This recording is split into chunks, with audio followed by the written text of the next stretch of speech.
All right. Order in the court. Orders in the court. This is the court of relentless relationships where excuses are denied, feelings are cross-examined, and accountability is mandatory. Your Honor, today's docket is absolutely stacked. We've got emotional damage, bad decisions, and at least 3 people who should have definitely signed a prenup. Typical Tuesday. I see here we have multiple counts of I didn't think it would end this way, and one charge of they've changed, and my favorite, failure to read the fine print. Objection, Your Honor. Most people don't even know that there is fine print. Overruled. Okay. Ignorance on the count of contract is not a defense. Now sit down, Miss McCool. You're dangerously close to making sense. Noted. For the record, the prosecution would like to remind the court that love makes people stupid. Sustained. Love has been getting away with crimes for centuries. So who's testing today, Your Honor? Yes. Well, we have called in a professional, a man who has seen the wreckage, the paperwork, the lies, the settlements, and a man who knows exactly what happens when romance meets reality. Sounds pretty expensive to me. It usually is. Court's now in session. Ladies and gentlemen, welcome to the trial before the vows with Lawrence and Gia MaCool. Let's go. Energy of truth on fire. They're calling out the world's desire. From fake ideals to moral decay. They're lighting up the modern age. No one's safe, not the church, not fame. They're flipping the script, rewriting the game. What's up, James? Happy to have you. Thank you. I rarely get introduced with the term "sexy" in there, so I appreciate that. That is Well, you know what? especially from conservative Christians. I love being described as sexy. That feels good. But You know, yeah, I'm like the worst conservative because like they don't like me. You know, it's like they don't like me because I'm too honest with them. you're a contrarian and iconoclast. That's why I like you, because even if I don't agree with what you say, I damn sure know you mean it. So you're just never afraid to say. I remember the first time we participated in a debate together some time ago. I just remember thinking, boy, this guy just says the quiet part out loud. So I love that, and that's why, like I said, I was thrilled to come on and have a chance to chat with you. I know we will not agree on everything, if not much of anything, but I love the way you say it, and I love how you stand by your point of view. So no, listen, I appreciate I'm thrilled to be that. here. It's good to be here. I like to just like there's not enough time in the world to like dance around and just be like use kid gloves. I think we have used kid gloves on people far too long, and we have made them soft, and they just need to hear the honest part. And if it's blunt and it's just brutally honest, well then that's just what it is. And your problem's not with me, your problem's with the truth. So it's And I mean, look, I think we only move forward in this when people like vociferously argue with each other. And then, it's like, hate the sin, don't hate the sinner. I think you have to just like fight ideas, not people. I think at the core, unless someone's really advocating for something that they know is just destructive and brutal and anti-democratic or whatever it might be, I think most of the time people are I forget who said it, but they said that most people aren't evil because they're evil. They mistake it for happiness. Like they think the devil sends a limo and God makes you take the stairs. And I think that's what's happened in society is people just very often, they don't want to disagree with each other openly. They disagree with each other in secret behind closed doors. They give each other the finger through the window of the car. But if they were standing in front of the person, they probably wouldn't react that way. They'd probably try to find some commonality and, okay, where do our paths diverge? And maybe that's the place to find commonality again, even if ultimately we're not going to agree on everything. We might agree on some basic principles and that might get us a little closer. So I don't want to have conversations just with people who agree with me. Yeah, that's my whole approach with the red pill, because like I agree with everything they say when it comes to the description of the problems that men are facing. Right. But the prescriptions, that's where I differ. It's like I can understand like some tools are useful, but if the idea of rule zero is like anything that works, there's no morality to it. I'm like, well, I have a problem with that because rape is anything that works. So like, Right. you know, Right. so Yeah, and like what that, my feeling with the red pill, space and the manosphere, or whatever you want to call it, is I think they deserve a tremendous amount of credit for asking the right questions. absolutely. Where they start to run into trouble is when they start offering answers, because I think reasonable minds can disagree on the answer, but Yep. identifying the problem is a big piece. So I like the fact that they're there calling out the problem, and then if we don't agree and we don't align on what's the solution for that's okay. I think that's like what democracy is supposed to be about. It's supposed to be about, we identify a common problem and then we all throw out our solutions and may the best idea win. Mhm. So like, here's what people don't understand. Divorce lawyers don't meet you on your best day. They meet you when trust is gone, resentment is high, and you're trying to legally destroy somebody you once promised forever to. Yeah. I mean, Yeah. you meet people Uh, at their most terrified. Like, you meet people whether they want to admit it or not. Sometimes they're incredibly angry or they present as angry, but really what they are is mhm. terribly hurt and terrified, because they're literally trusting you with the most. When someone comes into my office, they're trusting me with the most important things in their life. But Yeah. I actually, my, yeah. don't you find that most of the people that, or at least my experience in family law, most of the couples that have come in, they both think that they did this, each side thinks they did it right, but they don't want to take any accountability for how their part played in the ending of the relationship. Could not be more correct. That is absolutely an accurate assessment. I often tell clients, because they'll come in and they'll say, look, I just want to be fair. I just want to be fair. And I say to them, in 27 years of practice, no one has ever sat across from me at this desk and said, I really want this to be awful and protracted and terrible, and I want to put your kids through college instead of my own. And if possible, I want to make sure my kids are definitely going to end up in therapy. And I want to just burn hundreds of thousands of dollars and also just decimate my relationship with my co-parent. No one ever says that. They all say, I want to be fair. And their spouse is in another lawyer's office saying, I want to be fair. The problem is their definition of fair is Fair. so subjective and so different from each other. And then there is this sense of like weaponized intimacy. Look, as a married person, like, if your husband, if he doesn't know your like soft spots, the things he could say that would just tear your guts out, then he doesn't know you very well. Like, to have a good marriage, you have to like show this person what hurts. You have to show Yeah. this They person, often know you like, more than you know yourself. yeah, they see your blind spots. And like, that's when that becomes weaponized against you. That's just horrifying. I mean, and my firm, when I started it, like I said, 25 years ago or so, my slogan was protecting what you value most. Because I remember thinking, like, that's what these people are doing. Like, they're giving me their kids, their stability, the finances that create their stability. Because back then I wasn't representing billionaires, I was representing celebrities, I was representing, like, regular people, cops and Yeah. teachers and W-2 wage earners. And these people were coming in and they were just in such pain. And Mm. I had I remember feeling the weight of that and thinking, as someone who manipulates people's emotional state for a living, like, that's my job. Like, my job is to make a judge feel good about my client, to make the other side feel scared, to make my client feel safe. I remember thinking, I could do a number on this person. Like, they're so scared right now and so vulnerable that if I wanted to like jack them up to line my pocket, I could pretty easily. I don't have to use my powers for good, like, it's like a gun, like, in the hands of someone who's Yep. heroic and protective and chivalrous. That's a powerful tool for protecting.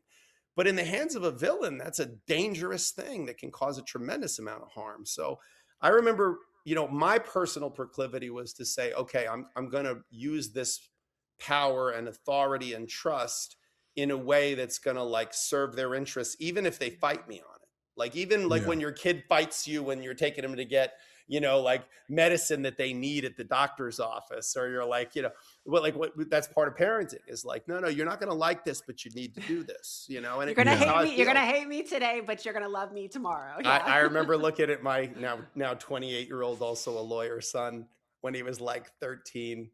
And he was sitting at the kitchen table just scowling at me because he was proposing something he wanted to do with his friends. And I was like, you're definitely not doing that, unapologetically.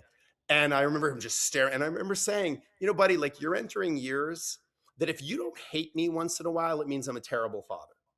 Like, you're Oh going to yeah. have to hate me sometimes. And now Yep. looking back, he laughs because he just got married a couple of months ago, and he's, closer to having kids than being a kid. And he says all the time, he's like, man, I don't know how you didn't just kill me when I was a teenager. And I was like, you'll see when you have kids. Like, it's part of the game. I pride myself. I always say, like, my dad's never spanked me. And everybody goes, oh, wow, you must have been a really good kid. No, he punched me in the fucking chest. Okay. Like, see, my dad just scared me so bad. Like, my kids, I don't think I ever had to raise a hand to them because their mother, my ex-wife, who I'm very close with, she's a good woman. We just weren't a right fit for each other, but she's a good woman. She's been remarried to another guy for 15 years. So their marriage has done a lot better than my marriage with her did. But we got 2 great kids. We were great parents together. And like I said, her husband's a great guy. We all get on. Like, the wedding was such a weird love fest. Everybody was getting along. I saw one of your episodes where I guess like you were talking about the wedding, and you're like, you and your ex's husband were like, palling it out, or like, we're chilling. Yeah, we were buddies. We were like, time. dude, I can understand this guy's life better than most people. Like, at one point she came over and she's like yelling at him for something, and I was like, I don't have to deal with that anymore. It's funny because like when my mom divorced my stepdad and my dad became friends, and like they were like trauma bonding together. Like, you have a lot in common. You have a lot in common. Yeah, but I just I think it's so. That's such a great, to me, that's a great gift. Like that to have that kind of connection to another person that sustains even when the two of you realize, okay, the direction we were in was the wrong direction. But like I said, even the friendliest divorce, even the like least traumatic divorce is still really traumatic and really hard. And it still was really hard on kids. It's still not ideal. It's still not something like, I'm a divorce lawyer, but I'm not someone who is like, divorce is amazing and it's great and everybody should get divorced. No more so than a person in the military is warlike. It's like if anything, a person in the military, my father was a Vietnam veteran, and whenever he heard someone being hawkish, about military intervention, he would always be like, oh, have you ever been to war?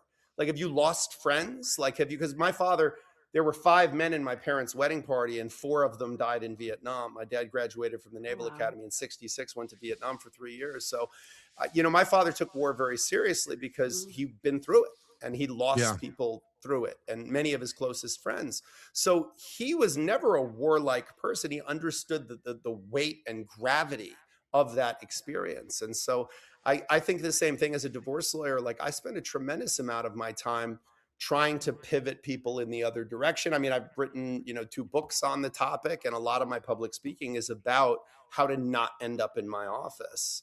As somebody, like, as you mentioned, like in one of your episodes, you mentioned divorces like aren't just this sudden explosion that just happens. No. That's like a process of like 1,000 cuts. Yeah, death by 1,000 paper cuts. I've always said, like, no single raindrop is responsible for the flood. It's the opposite of how we fall in love. I think we fall in love really fast. Like, we meet someone, we feel this deep connection, we feel a physical connection. Yeah, some clicks, and it's just so fast. There's this feeling of like depth and connection. And I don't think we fall out of love that way. I think we fall out of love in this, like the way we go bankrupt, very slowly and then all at once. Like, once we go off the cliff, we just go off the cliff. Why do you think people ignore the small things that impact like marriages, like long term?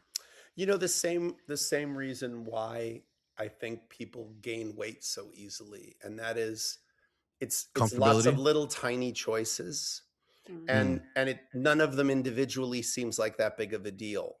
And so it's like, oh, it's just this one thing, but like all the one things, when you add them up, is something gigantic. And so, I always said that the singular piece of wisdom that I think is the most useful piece of wisdom I've ever heard was that the hard thing to do and the right thing to do are almost always the same thing. Yeah. And the hard thing to do is to say out loud what you're thinking or feeling to your spouse. And even when they don't necessarily want to hear it. And like, things are kind of okay. So do I really want to rock the boat? And is this really that big of a deal? And is it worth having a discussion and maybe making this person feel defensive? And, we both work and now it's like do we want to ruin the evening? Is it going to turn into a fight? Maybe I'll just leave it. It's not that big of a deal. But if you And like that's just base it on principle, then it makes it easier, right? yeah. And I think if you hear it as part of a practice, like if you say, hey, look, I'm saying this not to pick a fight, not to criticize you. I'm your biggest Yeah. fan. I'm saying this because this is important. Like this relationship is important to me. I want to be good at this. Like this is a Yeah. job. I signed up for a job. The job is I'm going to be your husband. You're going to be my wife. I want to be good at my job. I want you to be good at your job. I want to give you the feedback so you can be amazing at your job. And I want you to give me feedback so I can be amazing at my job because this job's important to me. And I think Yeah. if you can approach it that way, you're going to hear it as less of a criticism and more of like As like no, them no, looking out for you. yeah, I I got your always back. I always tell couples when I sit down with them how you communicate with that person comes into play because most women will do the whole let's have a talk or I need to have a talk, right? And Right. that's like the Oh dreaded God. words. And every guy's like, no, not those Yeah. words. Or And I tell we need to talk. We need to that, yeah, talk. same Every thing. man, just the hairs on the back of Yeah. his neck stands up when he And hears I'm that. We're like, no, I'm uh-oh. Yeah. you gotta be able to sit them down. They gotta be in a comfortable setting, and then it's more like, hey, put your arms around them, show them love, give them kisses, tell them you love them, tell them, hey, there's Yeah. something that's important to me. Is it a good time to talk? Like it's how you relay that Yeah. information that's important. Because I think Well, yeah, women women in know general men better they'll than men they do. Yeah. when they meet men they think, well, he loves me and he should know. Like they do this whole he should just know what I like, and then men Yeah, we do the can't read whole minds. right, and then men will do the whole well, if I just provide and I'm loyal then everything should be fine. So both sides go into the relationship incomplete. They're doing things and then Yeah. they're wondering why they're resentful long Yeah, term. well said. I think that women very often expect men to hear what they don't say. Like what Yeah. women don't say it and they expect men to have heard them. And I think that that's one of the superpowers of women, at least in my experience, is that y'all just see things that we don't see sometimes and you like catch things. Like a conscientious, sensitive woman is like the greatest ally in the world. Like they know what you need before you knew you needed it. Like, and that's the coolest feeling, But for men, sometimes in my experience as a man and raising two men, it's not always like that. Like we sometimes need to be like, oh no, this is what I need from you. And like, here's the instructions. And like, oh, okay. Like if you give me the instructions, like you give me the mission, I'm going to execute, but I need some clarity from you as to what it is that you want. And it's one You of the, need the classic dilemma of men and women is that very often when women are sharing something emotionally, a man is like, okay, this is a problem and how am I going to solve it? And let's think about Yeah, how I'm going to do problem that. solvers, natural problem And solvers. sometimes a woman just wants, it took me until my 40s to figure out that sometimes a woman does They just not want want you to Jim the fill it problem with them. solver. Yeah. They just Yeah, want them to go, man, that must've been hard. That's really let me tough. tell you, that was one of the first things I learned. I was like, hold on, wait a minute. Do you want me to fill this with you or do you want me to fix this for you? Like it was one of the You learned first that things I early? learned. And Good for well, I you, learned it at the end man. of my I didn't marriage. learn I that learned it at until the I was end. in my 40s. Good Lord. I was already Well, divorced. I learned it by the at the time I end of figured my that out. divorce, but still, All I right. learned it as I God was getting my bless. divorce, but it was The still best work. It was still women, the worth it. best That thing women message. have, the best secret weapon women have, I've talked about this a couple times, is and I see it. It works on me. I always give the example. It worked on me. So, I during the week I have to wear a suit every day, and so I shave. I'm clean shaven every day. So you're catching me on a Saturday. So this is like a day's worth of stubble, and I'm not wearing a suit. But I remember I was dating a girl, and she had Is like there very stubble? I don't see any yeah, stubble. stubble. No, there's a little I There's no don't stubble. stubble. I Little don't see stubble. any. Yeah, a little bit of Like, I stubble. Well, mean, because it's all gray now. That's why. Because it used to be I'm getting darker. But there. If you yeah. could tell, I'm just embracing Yeah. it. And, Oh, mine is all gray now. But I would sometimes on the weekends I'd go a day or two without shaving because it was a nice thing to like have a break, from shaving. And I was dating this woman, and she whenever I would like go to kiss her or kiss her on the neck or whatever, she'd be like, "Oh, your beard is like so prickly." And I remember thinking like, like what? Now I got to shave on the weekend if I'm going to see you too. Like this is like it is the one couple thing I get to do for a couple days. I don't have to shave, and you should be happy I'm kissing you to begin with. And I remember thinking like, of course, that relationship didn't work out. That wasn't the reason, but maybe it was part of the reason. The next woman I dated had the exact same issue, which is I have a stubbly beard and she had sensitive skin. But here's how she handled it. The way she handled it is I would shave, and then she'd come up to me and she would like touch my face or kiss me, and she'd go, "Oh my God, it's so hot when you just shaved. Like, I love, you're like Don Draper on Mad Men. Like, you're so," dude, I would shave like 3 times a day. Like, I was so, I was so like, I would shave and I'd You're be like, like, hold "Oh, on, babe, hold on. I I gotta go just, shave. yeah, I just shaved." Like, she would be Do coming you want over to and I feel would my shave. face? And I'd be like, "Oh, Like, hey, I hey, just shaved," you know? And guess what I'm but doing? it was the same Shaving. thing. She just was smart enough that she had figured Positive, yeah, out positive reinforcement. I positive say that. Yeah. reinforcement worked. Like, it works with me, you know? Appreciation. Like people want to say it's like compatibility, and I say, yeah, okay, it's compatible, but it's appreciation. Yeah, Each yeah, side is constantly showing appreciation to each other and keep that yeah. consistently throughout the marriage, it's going to Yeah, be it's a huge. It's good huge. result. It's huge. Yeah. So James, And the what opposite would is you incredibly say? toxic. Mm. What would you say is like the most uncommon or the most common unspoken expectations that detonates marriages today? Unspoken expectations that detonates marriages. So I think the problem in marriage today is a problem that we're having societally, and that is that nobody knows what's expected of them anymore. There was a period of time where there was some rigidity in our gender roles and in the way what was Mhm. expected of men and what was expected of women. And I happen to be of the belief that those roles were too rigid. So I think growing up as a man who's now 53, growing up in the 80s, a man could either be Richard Simmons or Clint Eastwood. Those were like your two choices. You didn't, there was nothing in between. You were either Yeah. gay or felt nothing Just and were like a ninja, no you know? emotion. No Right, emotion. Just like, nothing, icy, icy. And the truth is, like, I don't think either one of those fits the majority of men. Like, the majority of yeah. men, we have, you know, we have stoicism in us, we have all those other things in us, but we also have sensitivity in us and compassion in our hearts and love in our hearts. So I think that rightfully society said, okay, we got to figure out, like, women can be, you know, strong and domineering and take charge and can handle, you know, all the amazing things. Women can be doctors and surgeons and lawyers. Like, women can be anything, and men can be anything. Men can be teachers and compassionate and stay-at-home dads or whatever it might be. Like, we all contain multitudes. We don't have to be locked into these things. And we kind of threw the baby out with the bathwater societally. I really believe that Yeah. we just sort of said, like, let's treat dandruff with decapitation, which I don't think, like, it will solve the problem, but it's going to create a whole bunch of other new problems. So I think that's what ended up happening, is that we just went so far in the other direction that now nobody knows what's expected of them. I think And we're going women, like from one extreme to the yeah, next. when women are a good spouse, they're being told, right, but are you a girl boss? Are you like out there crushing it in the world? Are you running the show? Are you, Yeah.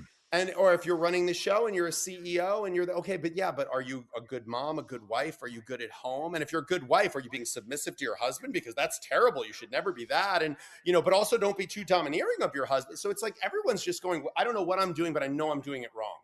And there's a Yeah. chorus of people on the internet telling me I'm doing it wrong. And men, it's the same thing. Be tough, but don't be so tough, and be compassionate, but don't be such a pussy. But also be a really good dad, but also like leave it to the people who know what they're doing, but also, and you kind of are like, okay, what do you expect of me anymore? Like, what am I Mhm. supposed to do? And so I think that is created in marriage. Imagine that's how we feel about ourselves. Like, whatever we Mhm. do, we know we're doing it wrong because there's so many people telling us we're doing it wrong. And now we're looking at our spouse and it's like, oh, they're doing it wrong too. You know, they're doing it wrong. And if they were Yeah. really my soulmate, if they were really my other half, my seashell, whatever you want to, you know, then they wouldn't be doing it wrong. They'd never fail me. They'd be perfect, just like in every movie I've ever seen, a person's other half is. And that's what's happened. And then, of course, the quick fix is, okay, get rid of them. You know, just like you had a car, now the car doesn't, okay, get rid of the car, get a new car. Well, why don't we just take it in for maintenance? Why don't we Yeah, do there's Yeah, not you're not enough doing any grace. maintenance? no Right. tune-ups. Right. Like, There's no one even does oil changes anymore because Yeah. they're like, oh yeah, just like there cars are disposable. there's just not enough grace, and we have to Yeah. understand that both sides are never going to be perfect or good at, like, Sure. there's always room for improvement. So if we're constantly Right. like looking at what they're not doing and not seeing what they are doing, because I know in my own marriage, Yeah. like, there's constant things that I need to do to improve. There's constant things that he needed to improve, but we didn't focus on that. We focused on the Right. good things that were going on. We still do that to this Yeah. day. Yeah. And what I'll tell you is good marriages, in my experience, what they do that I think the opposite is a real silent killer is you probably view your husband as a real human being Hmm.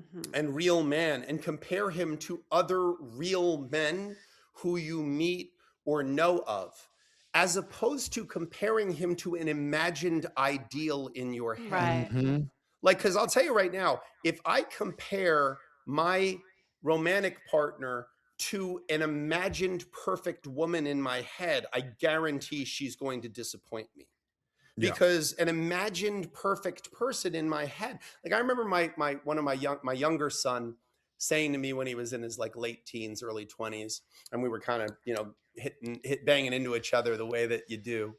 I remember him saying like, well, Dad, like you're not like the perfect father. And I'm like, okay, you're absolutely right. Like I'm definitely not the perfect father, never claimed to be. I have no idea what a perfect father even is.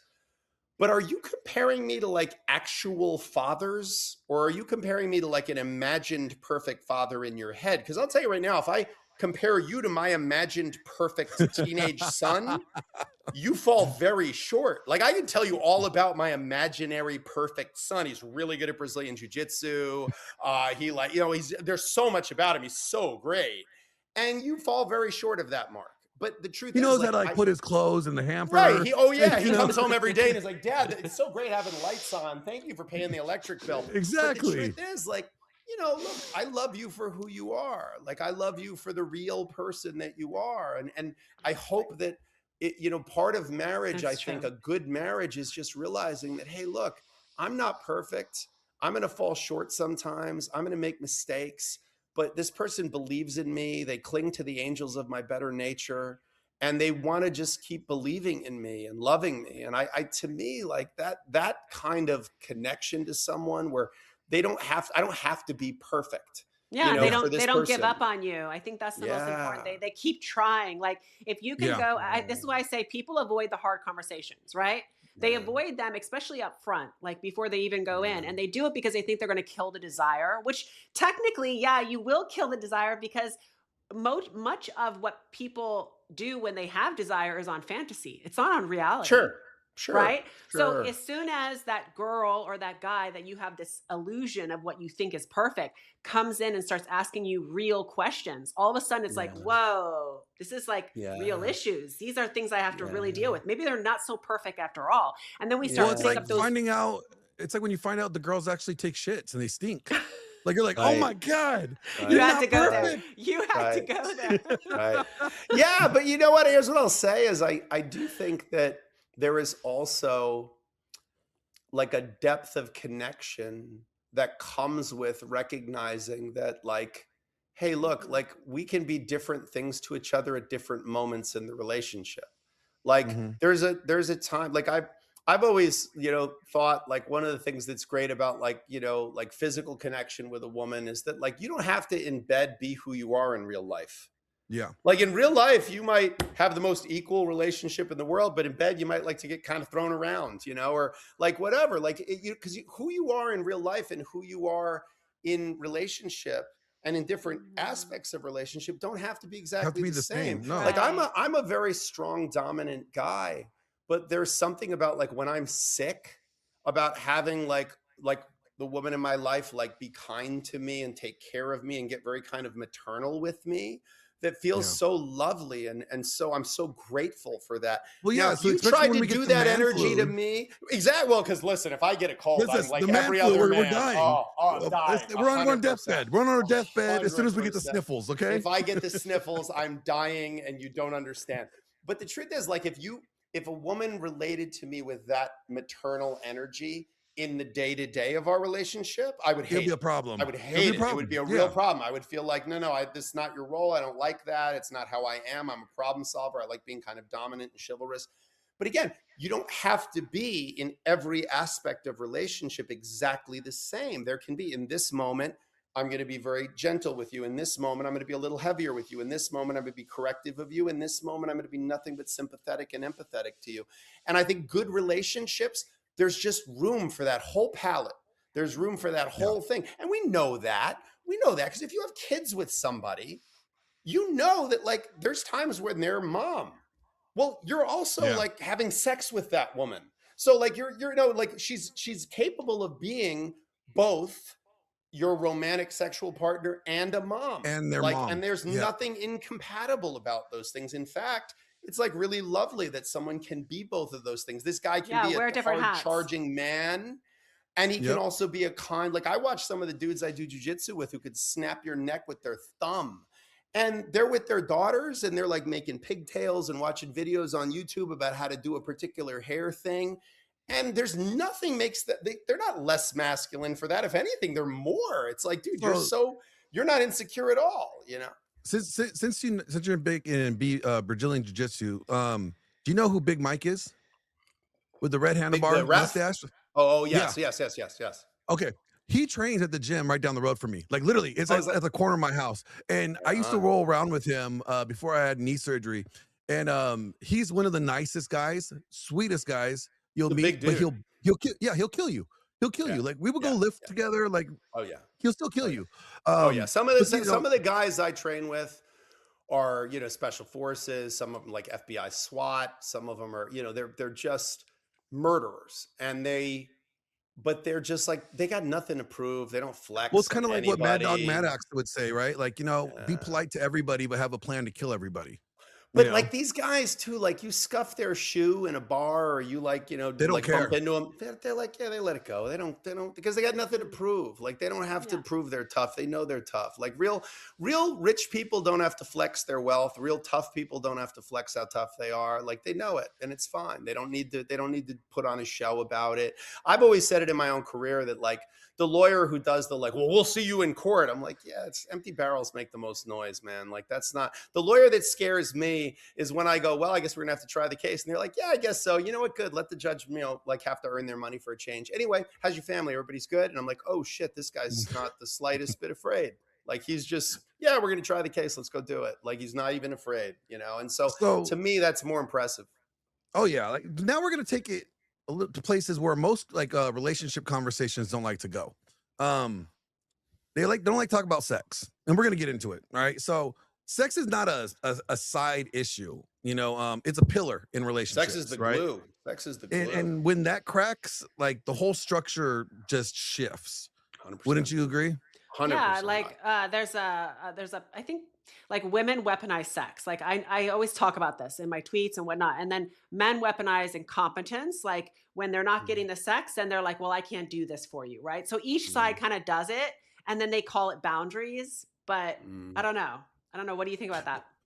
Yeah, I think you're onto something. I think that in modern society, and particularly with the advent of social media and the proliferation of social media, I think you can always find someone who'll agree with however you handled something, even if you handled Mhm. it terribly.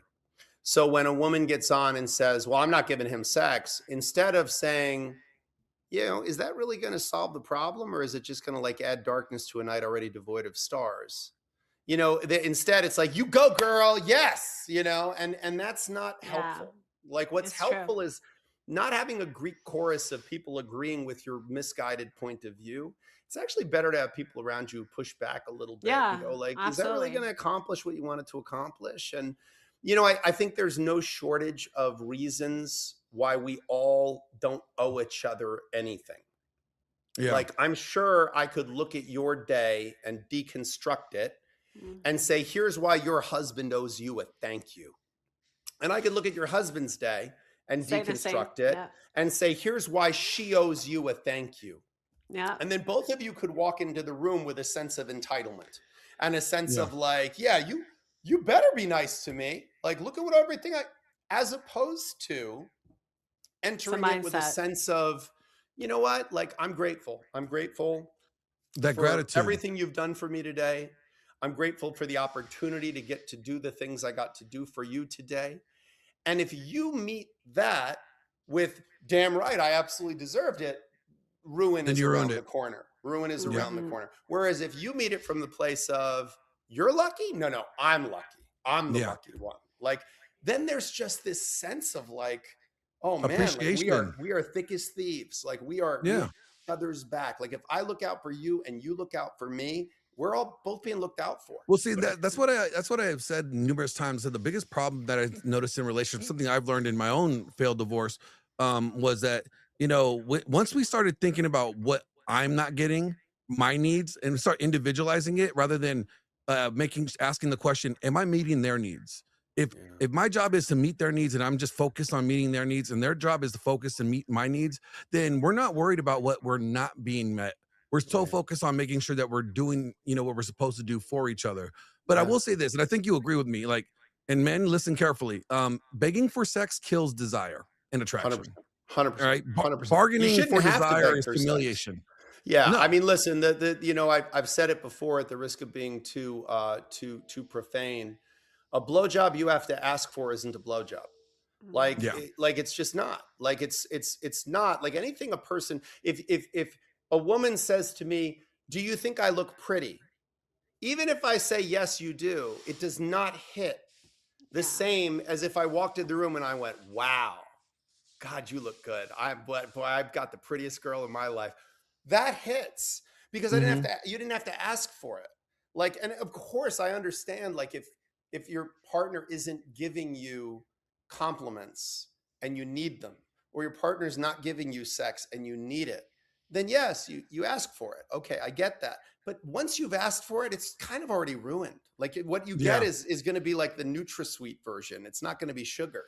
Like what you really want is you want this person to freely offer this thing to you out of their desire to please you and to have you feel loved and seen, whether it's a compliment, attention, presence, So sex, whatever it is. so with women, like they tend to let affection become a reward system. And do you notice that this is something that maybe stems from the beginning with men rewarding and basically giving unearned privilege to women in the beginning, and it kind of like sets a path for the rest of the relationship? Yeah, I think you could make that argument pretty strongly. I think women figure out from a fairly early age that sex is a weapon, like Right. sex is leverage, right? Right. And women are the gatekeepers of sex primarily Hmm. because, that's just the nature of male and female biology. If right now the three of us decided to have a contest where we're going to take off the mics and run out the door, which of us can get laid first, I guarantee she's winning. Guarantee. Like, guarantee. It's the same reason why when people say, like, oh, we have the joke about a hall pass, like hers is Yeah. Brad Pitt and mine is, Minka Kelly. And it's like, do you know the chances if she ran into Brad Pitt in an airport and said, by the way, do you want to run in the bathroom real quick and have a quickie? Of him saying yes. That's what Like those family creation if I went up bathrooms are to for. Minka Kelly and said, like, hey, just so you know, I'm permitted to have sex with you if you'd like to, she would be like, who the hell? Like, women are just being thrown opportunities for sex all day long. So I think women are the gatekeepers of sex. And because of that, Yeah. understandably, we use what we have Right. as currency. That's the economy. Like everything's an Mhm. economy. I don't think it's a dirty word to say something's an economy. No, Like a relationship's yeah. an economy. An economy is a trading of value. I'm going to give Yep. you something, you're going to give me something. And that's what economies are. You're not trading Yeah. apples for apples because why would you? Like if I have apples and you have apples, we don't need to trade. Well, But unless you you're have trying to Fuji figure out how many. apples. Well, But if okay, we but then you're looking at how many of this apple's worth how many of this banana. But I've That's always said true. if you give a woman an illusionary crown, you can't like be surprised why she becomes entitled, right? Of So course. if we're rewarding women for sex, if we're putting that as a value system, as an economy, Right. like we're making that an economy, are we really surprised when they turn around and they use it as a bargaining chip? Well, And then not you at have to all. wonder why guys are checking out because they're like, okay, I'm tired of this, and they're just checking out because we put Well, I think value to the wrong things. a very human trait is to take the power you have, the currency you have, and to leverage it to get your needs met. That's very human. I don't begrudge anyone that. I think that's a very normal thing to do. A baby does that. A baby, I cry, and if I cry loud enough, someone will come and meet my needs. Like that's a very basic Yeah, human I've said thing, you children are know? born selfish. Yeah. That's what they do. Of course. And by the way, I don't think that's a bad thing. Like No, it's I not. think Yeah. for a It's a woman, human survival. women have gatekeeping power when it comes to sex. And Yeah. so when a man isn't giving them affection, attention, compliments the way that he did when they were first dating, because look, guys, we all know when we're first dating a woman, we're trying to close the deal. We are all sunshine and rainbows. Oh, she's so beautiful and she's so wonderful. And we give her so much attention and we're present and we're dialed in. And then once You we get listen her, we're to all like, the okay, stupid I got that. questions. Right. Liz, and we want to hear about your cousin said what? I can't believe it. And you're very like, you're giving them a lot of attention and effect. And that's totally, again, and they're throwing tons of sex at you and great sex, like enthusiastic sex. Amazing Because sex, why? like We're jumping off the chandeliers. yeah. Oh my God. It's like gymnastics. And you're like, this is incredible. Look at how wonderful it was. Because why the hell else would you get married? You're like, oh my Yep. God. This woman makes me want to give up all the other ones, and this man makes me want to give up all the other ones. Because why? Because we're throwing everything we got at the other person to just be like, please, let's do it. This is the greatest hits, And then we start to fall into familiarity, routine, take for granted that we have what we have. And now, my sexual needs aren't getting met or your emotional needs aren't getting met. Well, what do you have to currency? You can say, well, you know what? If he's not going to be nice to me, I'm not going to sleep with him. Or if I sleep with him, it's not going to be as enthusiastic. And the guy, he's like, if she's not going to sleep with me, I'm not going to be as nice to her. Like, well, I got to be all sweet and affectionate to her when she's not meeting my needs. She doesn't care about me that much anymore. And now we're off to the races. And that's that downward spiral that's just going to keep going and going and going. When, again, we all started out with the same abundance of optimism and the same abundance of hope. And we all wanted to go in the same direction. And somehow we all go down the same path. So if we all go down to the same path, then my next question is marriage a social construct? If this is the path that we all go down, is marriage even a thing? Like, should we even be doing marriage? Well, look, I think marriage is two different. I think marriage is a couple things. So one, from a religious perspective, marriage is a covenant, it's a bond, it's a call, it's a duty, it's the foundation of family, it's the path to reproduction and sort of fulfilling what our role is as humans to glorify God. Like that's the religious path of marriage. There's also a state version of that, which is it's a legal contract with the state as to what your rights and obligations towards the other person will be. And it can be changed by the legislature anytime, with or without your consent. And when they change it, if you decide you don't like it anymore and you'd like to opt out, it's too late and you're not allowed to. So it's two different things, marriage. Do I think that marriage in its legal definition is a social construct? It is 100% a social construct. It's a legal construct, and it was a function of the legislature. Marriage as a religious covenant, I think that's a harder question to answer. I think pair bonds have probably been around for as long as time, and I think that the structure of a family is very conducive and complementary to the way that children are born and raised and the way that our biology works, where a woman can only become pregnant really kind of once a year and is in this sort of gestation period for an extended period of time. And a man, very often, like she's going to need the assistance. There's a time in a pregnancy where a woman becomes very vulnerable physically. And having someone to protect her is really important. And then we as humans, like we're born half formed. Like you leave an infant out in the woods, it's going to die. Like we emerge from our mothers like half formed and hope whoever meets us on the other side is going to take care of us. So I think that marriage is to some degree like a social construct that was built around a necessary structure for humans to flourish. But we've added all this other stuff onto it that makes it a little bit harder to navigate. Okay. Yeah, and so that kind of brings me to because I hear the same thing that you hear about guys complaining about, what's wrong with the laws, the legal system, right? A lot of them, say, well, the Yeah. laws are weaponized. Men Yeah. feel that like it's too much of a risk. There's a Yeah. lot of risk, no reward. Yeah. Um, what, how? So I decided I'm going to draft something, and I sent it to you. Yes. Um, I sent you the draft of my marriage bill, marriage and integrity bill. Let me pull it up Yes. here. And I wanted you I to, have it in front of me as well. Yeah, the Marriage and Family Integrity Act. I like the name of it. It yeah, has a very politics name. well, because I guess marriage is very political these days, right? Yeah. Yeah. And Yeah. so I'm going to pull it up here on the screen. And I wanted you to kind of help like go through this with me. Yeah. And I have it up here, but for the people that are watching, like I kind of break it down into, okay, understanding that marriage is the cornerstone of society. As soon as we start weakening marriage and family creation, it will see a societal collapse, right? Mhm. Like divorce and custody biases, with paternity fraud, parental alienation, false accusations have destroyed the lives of men and women and children alike.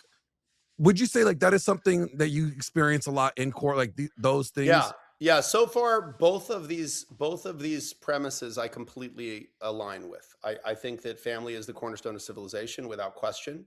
I think the weakening of family has absolutely led to a lot of the social ills that we have, as well as all the weakness of our society. The aspects of society that are broken are largely a function of the broken nature of the family and the community. And the community is built up.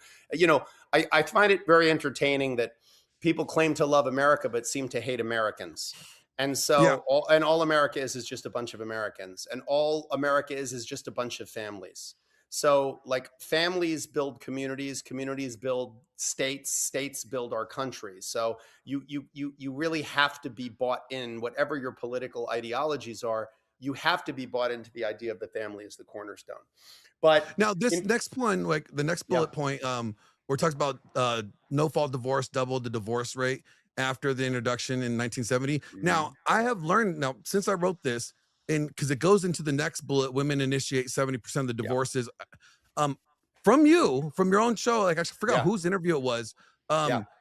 You said that like, yeah, maybe like half of those women are being pushed by their lawyers, like, hey, Yeah. like your husband's not giving you any benefits, you're not getting any Yeah. financial, so that they're being like, hey, we got to get you some money going on Yeah. because you're cut off. Yeah. So you're gonna have to file for divorce so we could even get this, get you some help. In the Yeah, I think a meantime, while you lot of guys, a lot of people have presented this statistic in a way that is designed to create the impression that women are like going to the casino, building up the bank, and then they've got a big enough stack that they're like, all right, I'm getting divorced now, and that's why they're filing so many divorces.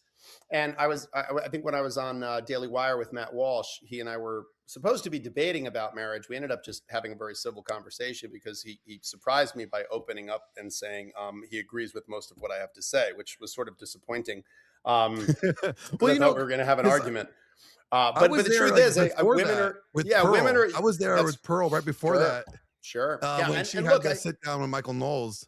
Pearl. Well, I was invited to do that. It was supposed to be a debate I between know. myself, Mike Knowles, and Matt Walsh, and then they said, "Oh, and Pearl's going to be on your side," and I was like, "Yeah, no, I'll stay home, thank you," Yeah, because I so I didn't really got the want to be call from aligned with her. Pearl.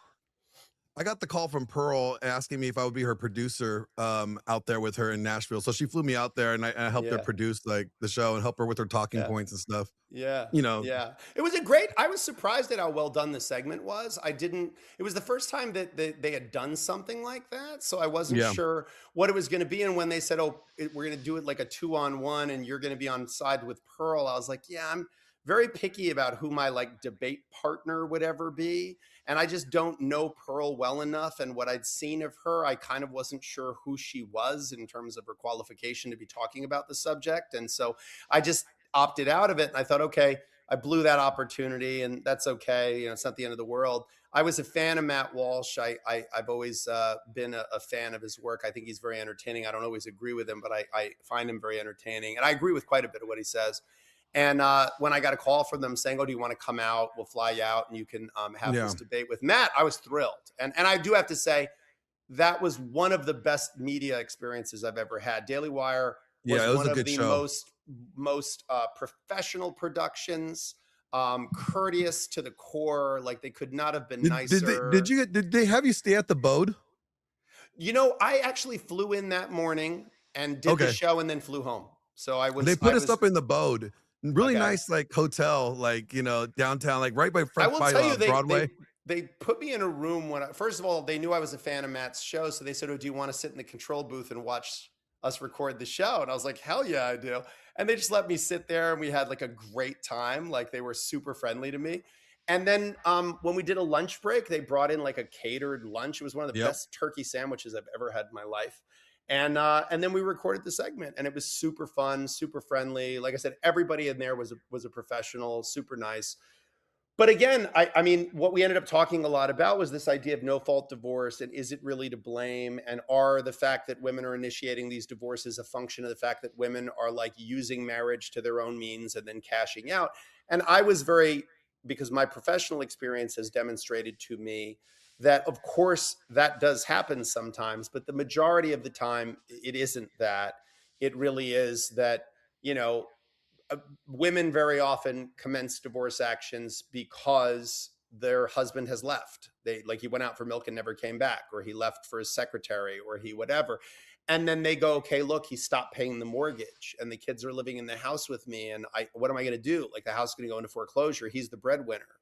And we as lawyers say, okay, we got to file an action. And they're like, wait, I don't want to file an action. I'm not the one who wants to get divorced. He is. I want to figure this out.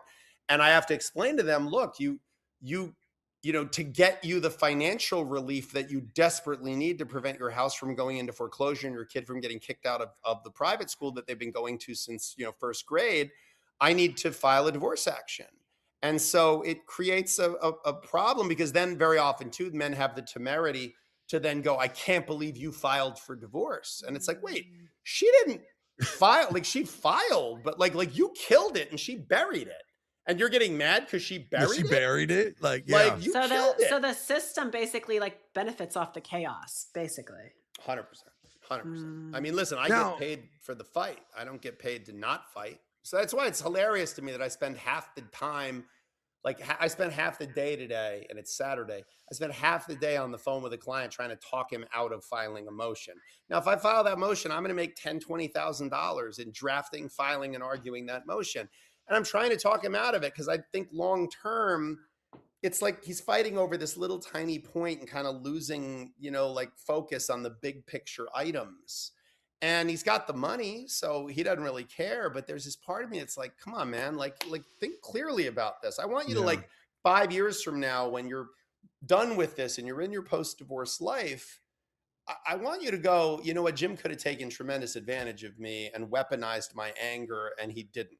Like he made a point of like being rational for me when I was being irrational, Was and he is he thinking like he was, like, trying to win rather than being happy at the end of it? yeah, and he's also like trying to win on every little thing. Like this is like Yeah. a little thing, and it's like, dude, just let that go. Like, but see, this is the problem: is that when I just had this like little flurry of a debate on Twitter, and I just took a lot of criticism from our mutual acquaintance Rolla Tomasi, where he essentially was saying, that because I dared to say that when a man, because I was asked by Jack Neal on his podcast, he said, what advice would you give to a man who's going through a divorce or going through a breakup? And this is a young man. I'm talking to a 25-year-old man, so he's younger than both of my sons. So there's something very paternal in me in this Yeah. conversation. And I said to him, I would hope that you would be the kind of man that you would want if your sister was being broken up with, Yeah. or your daughter was being broken up with, that you would be that kind of man. Like that you would be dignified, you would take the higher ground, you would not allow your emotions to get away with you. You would Yeah. just be the best version of yourself. And I got pilloried in the Oh, comments and I by know, and people I like thought it Rollo was about, so women can just do whatever the hell they want. And my answer to that was, I'm sorry. So you're saying that when a woman is being irrational, unfair, illogical, and overly hysterical, the solution is that we should be exactly like that. Like that we should Yeah, be and like it's that's insane. That's an insane prescription. Like like you're it's saying, funny because you say especially that by the because way, like what's funny about that is it's coming from someone who wrote a book called The Rational Male. rational Is male. saying to Yeah. me that it's bad for men to be rational. But I was like, wait, what? I thought you were the person who was pointing that out for so long. So I think that's the Yeah. challenge for me, is that there's this sense that people seem to think that like taking the higher ground is like a sign of weakness or capitulation Correct. to the demands of It's the other not. side. It's the And true it's strength of the not. individual. Hmm. 100%. What's Because funny it's like is like because like I when know I went who through I my am. I'm divorce, maintaining my frame. when I I went through my agree. divorce, like I got to the point where I had to get to a point where I realized where I'm part of the problem. And Sure. as angry as I was at what she did, I had to realize that I played a role in her making that decision because I created the environment for that individual to think that the decision that Sure. they made to cheat was the better option. So, and I had to take 100%. ownership of that. And I realized once I was able to take ownership of that, I was It's less huge. upset with her It's huge. and I was Yeah, just it's more huge. upset with where I failed. And I think like Glenn, and I agree with and you. what yeah, one of the things you're saying, Glenn, that really resonates with me, and we've talked about it before, and it's present in the writing that you did, this concept of the legislation is like I appreciate like someone looking at it and saying, "Oh, well, like here's where I had culpability and here's where it was probably my fault as well," and things like that. And I appreciate that, but like sometimes, it's pretty clear that like it's somebody else's fault. Like somebody else Yeah, is Hmm. more at fault than, than absolutely. you were. But, like to some degree, it's everybody's fault or nobody's fault, but it doesn't Yep. really change anything. Like we are Well, where we are. it comes down to keeping score. So I say this all the time: you can't keep a Right. score in the marriage. Like if I Right. constantly sat around and go, I washed the dishes 5 times in a row, Right. and you've only done one, that's keeping score. So if Yeah. we're this is there's a lot of inconsistencies with the other coaches online. They'll talk about certain Yeah. things, but then they won't apply it to other things. We Yeah. can't keep score. So just because our spouse is acting irrational, that doesn't mean it gives us the right to do the Yeah. exact same thing. Yeah. I I agree. remember having a conversation with my ex-wife maybe a year or so after our divorce. And she was in kind of a dark place. She hadn't met the man who became her husband yet. She was feeling kind of alone. And I remember we were like standing watching like one of our sons on a sports field. And she said, you know, you could have been a better husband, or something like that, which is fair comment. And I remember saying to her, because I was sort of kind of exhausted, and I remember thinking, okay, and I said to her, look, let's say it's entirely my fault. Like, let's say you were the absolutely perfect wife from day one, and everything that went wrong in our marriage is entirely my fault. It was wholly to blame and solely to blame. Now what? Now what? We're Yeah. divorced. We have 2 kids. Now what? Like what do we do from here? Because I don't have a time machine. I can't go back and be a better husband to you. And I know that if sheer power of will could make someone be the best husband and person in the world, I would be the best husband and person in the world. I'm flawed. I'm human. I'm impatient. I have tons of, if you trust me, I know my flaws better than anybody. All I do all day is beat myself up for my flaws. So with all my flaws, I am who I am. I'll work on the things I can work on. But what do we do from here? Like, Yeah, we're because we have to be divorced. parents. We have And 2 kids. What do we do from here? Like, and because it's not I want to solve the always problem. Like, I want to move forward. it's not always our job to prove something to somebody or teach them that lesson. Right. So I Right. believe this because in a marriage, that spouse may do something wrong to you, but it's not our job to teach them where they're wrong. Right. Sometimes they have to learn other ways. And Yeah. one of the hardest things that you can do is take that as a woman, take the crown off. Be humble. Yeah. Don't try to teach them. Let them learn on their own. And I think this can also be for Yeah. also men. We can't be arrogant. If we think it's our job to teach them something, then we turn into this battle of competition. And then we're Yeah. down the same road as everybody else, which is failed Yeah. marriages because of it. Well, I Yeah. And always it's tell what guys it's well like, said. everybody like, as a man, it doesn't matter whose fault it is. Hmm. You always have the responsibility to act. So what are you Right. going to do about it? Like, okay, Right. this happened. Are you going to stay in this and fix this? Or are you going to call it quits and make it, call it an end? either way, you have to decide. You have the responsibility to act. It may not Yeah. be your fault. Like if my kid broke a window Yeah. playing Yeah. baseball, it's not my fault that he broke the window, but I have the Right. responsibility to act Right. and fix that Right. shit, right? Right. So, Right. Right. like, Well, and you know, I'll take it a step further. There's something I often say, which is it's not my responsibility, but it is my problem. yes, Like something doesn't have to be my responsibility. It might still be my problem. Like, so like, like I still got to deal with this. I still got to live with this. So the question becomes like, what do we do from here? Like Right. I am a problem. I try to be in my life a problem solver, not just a problem identifier. Like problem yes, identifying is kind of the easy part. You know, and yep, that's one of my problems with modern politics is modern politicians are really good at pointing out a problem and pointing out how the other side's solution to it sucks, but they're yeah, not really good at proposing an actual solution. And I'm really interested in problem solving, not just problem identifying. So I think that in marriage, you know, and even in a divorce, there's an opportunity to sort of say, okay, look, like here's where we're at. What do we do? Like, what do we do with this? We have these ingredients. Can we take these same ingredients, like in a marriage, can we take these same ingredients and make something different with it? And I think the answer for most people is yes. Like in the hands of a skilled chef, you could give me the same 10 ingredients and give it to a very skilled chef, and we are going to make two completely different dishes.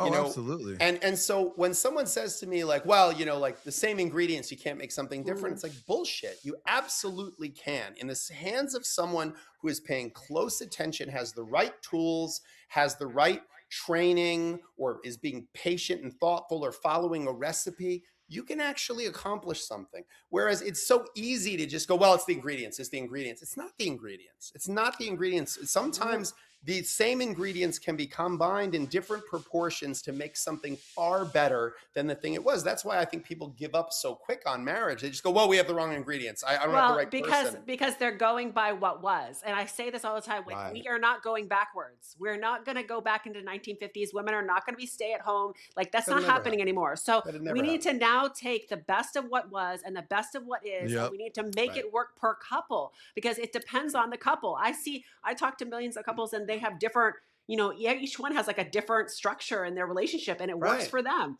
That doesn't mean And they're that's all that wrong. matters. That's Hmm. all that matters. Like this idea that there's some Correct. prescription that's going to be one size fits all for Hmm. everybody is so preposterous because whenever people say to me, like, because people ask me questions all the time in my relationship, in media work, they'll say, like, well, how much sex should people be having? And I'm like, enough that both people are happy. Right. Whatever yes, that is. For some couples, Yeah. that might be every day. For some couples, that Right. might be once a week. For some couples, that might be once a month. Like, as long as both people in the relationship are being honest and both people are satisfied, who cares? Like, who cares who initiates it? Who cares who, Uh, as long as the two people in that marriage are happy, it's no one else's business. But this comparison that's happening constantly now, primarily thanks to social media, I think that's the most toxic thing because you're always exactly. looking at everyone else's greatest hits while you're living your gag reel.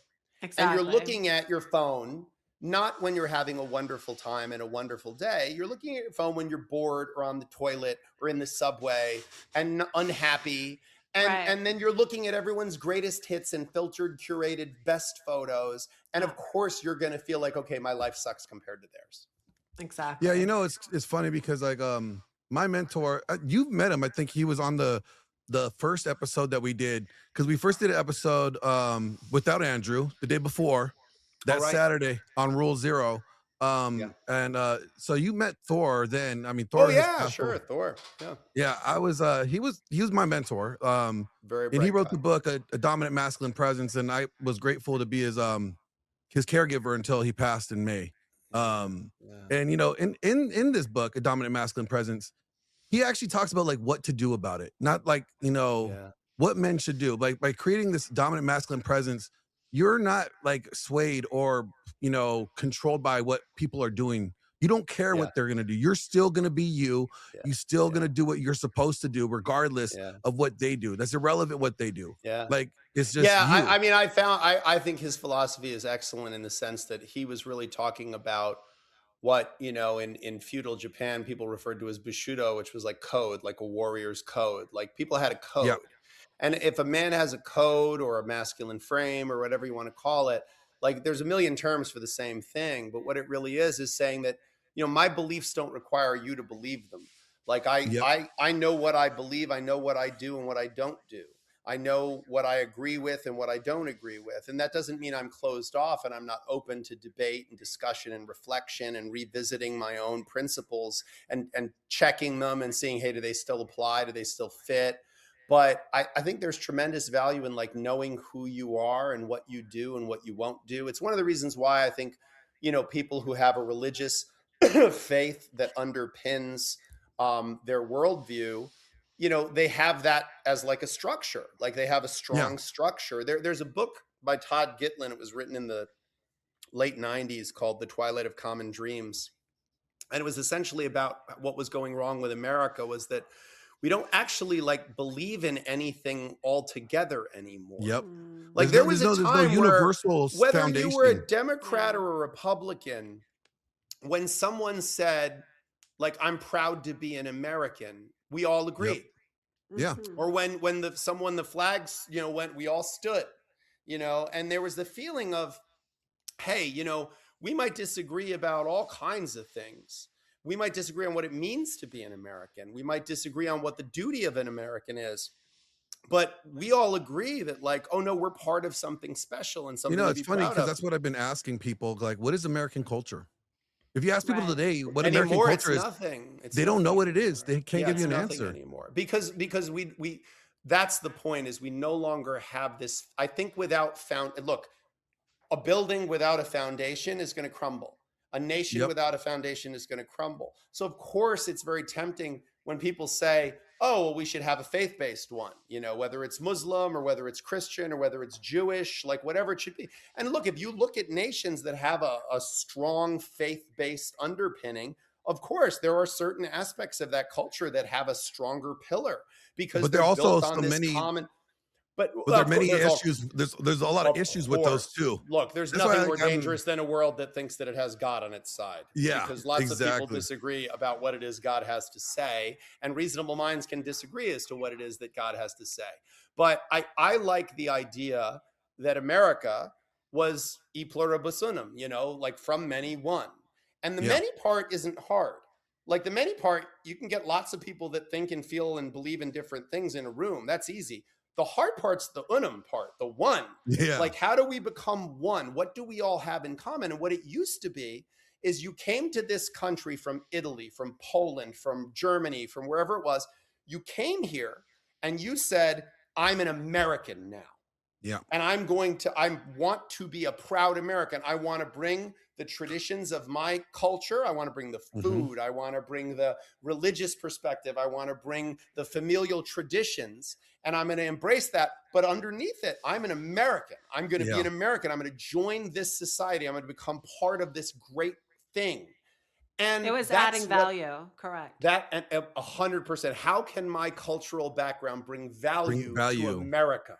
How can I do for my country? How can my country, America, my country, like I am American and I'm proud of it, That is something we lost. And it's just like in the family, because again, it's the microcosm of society.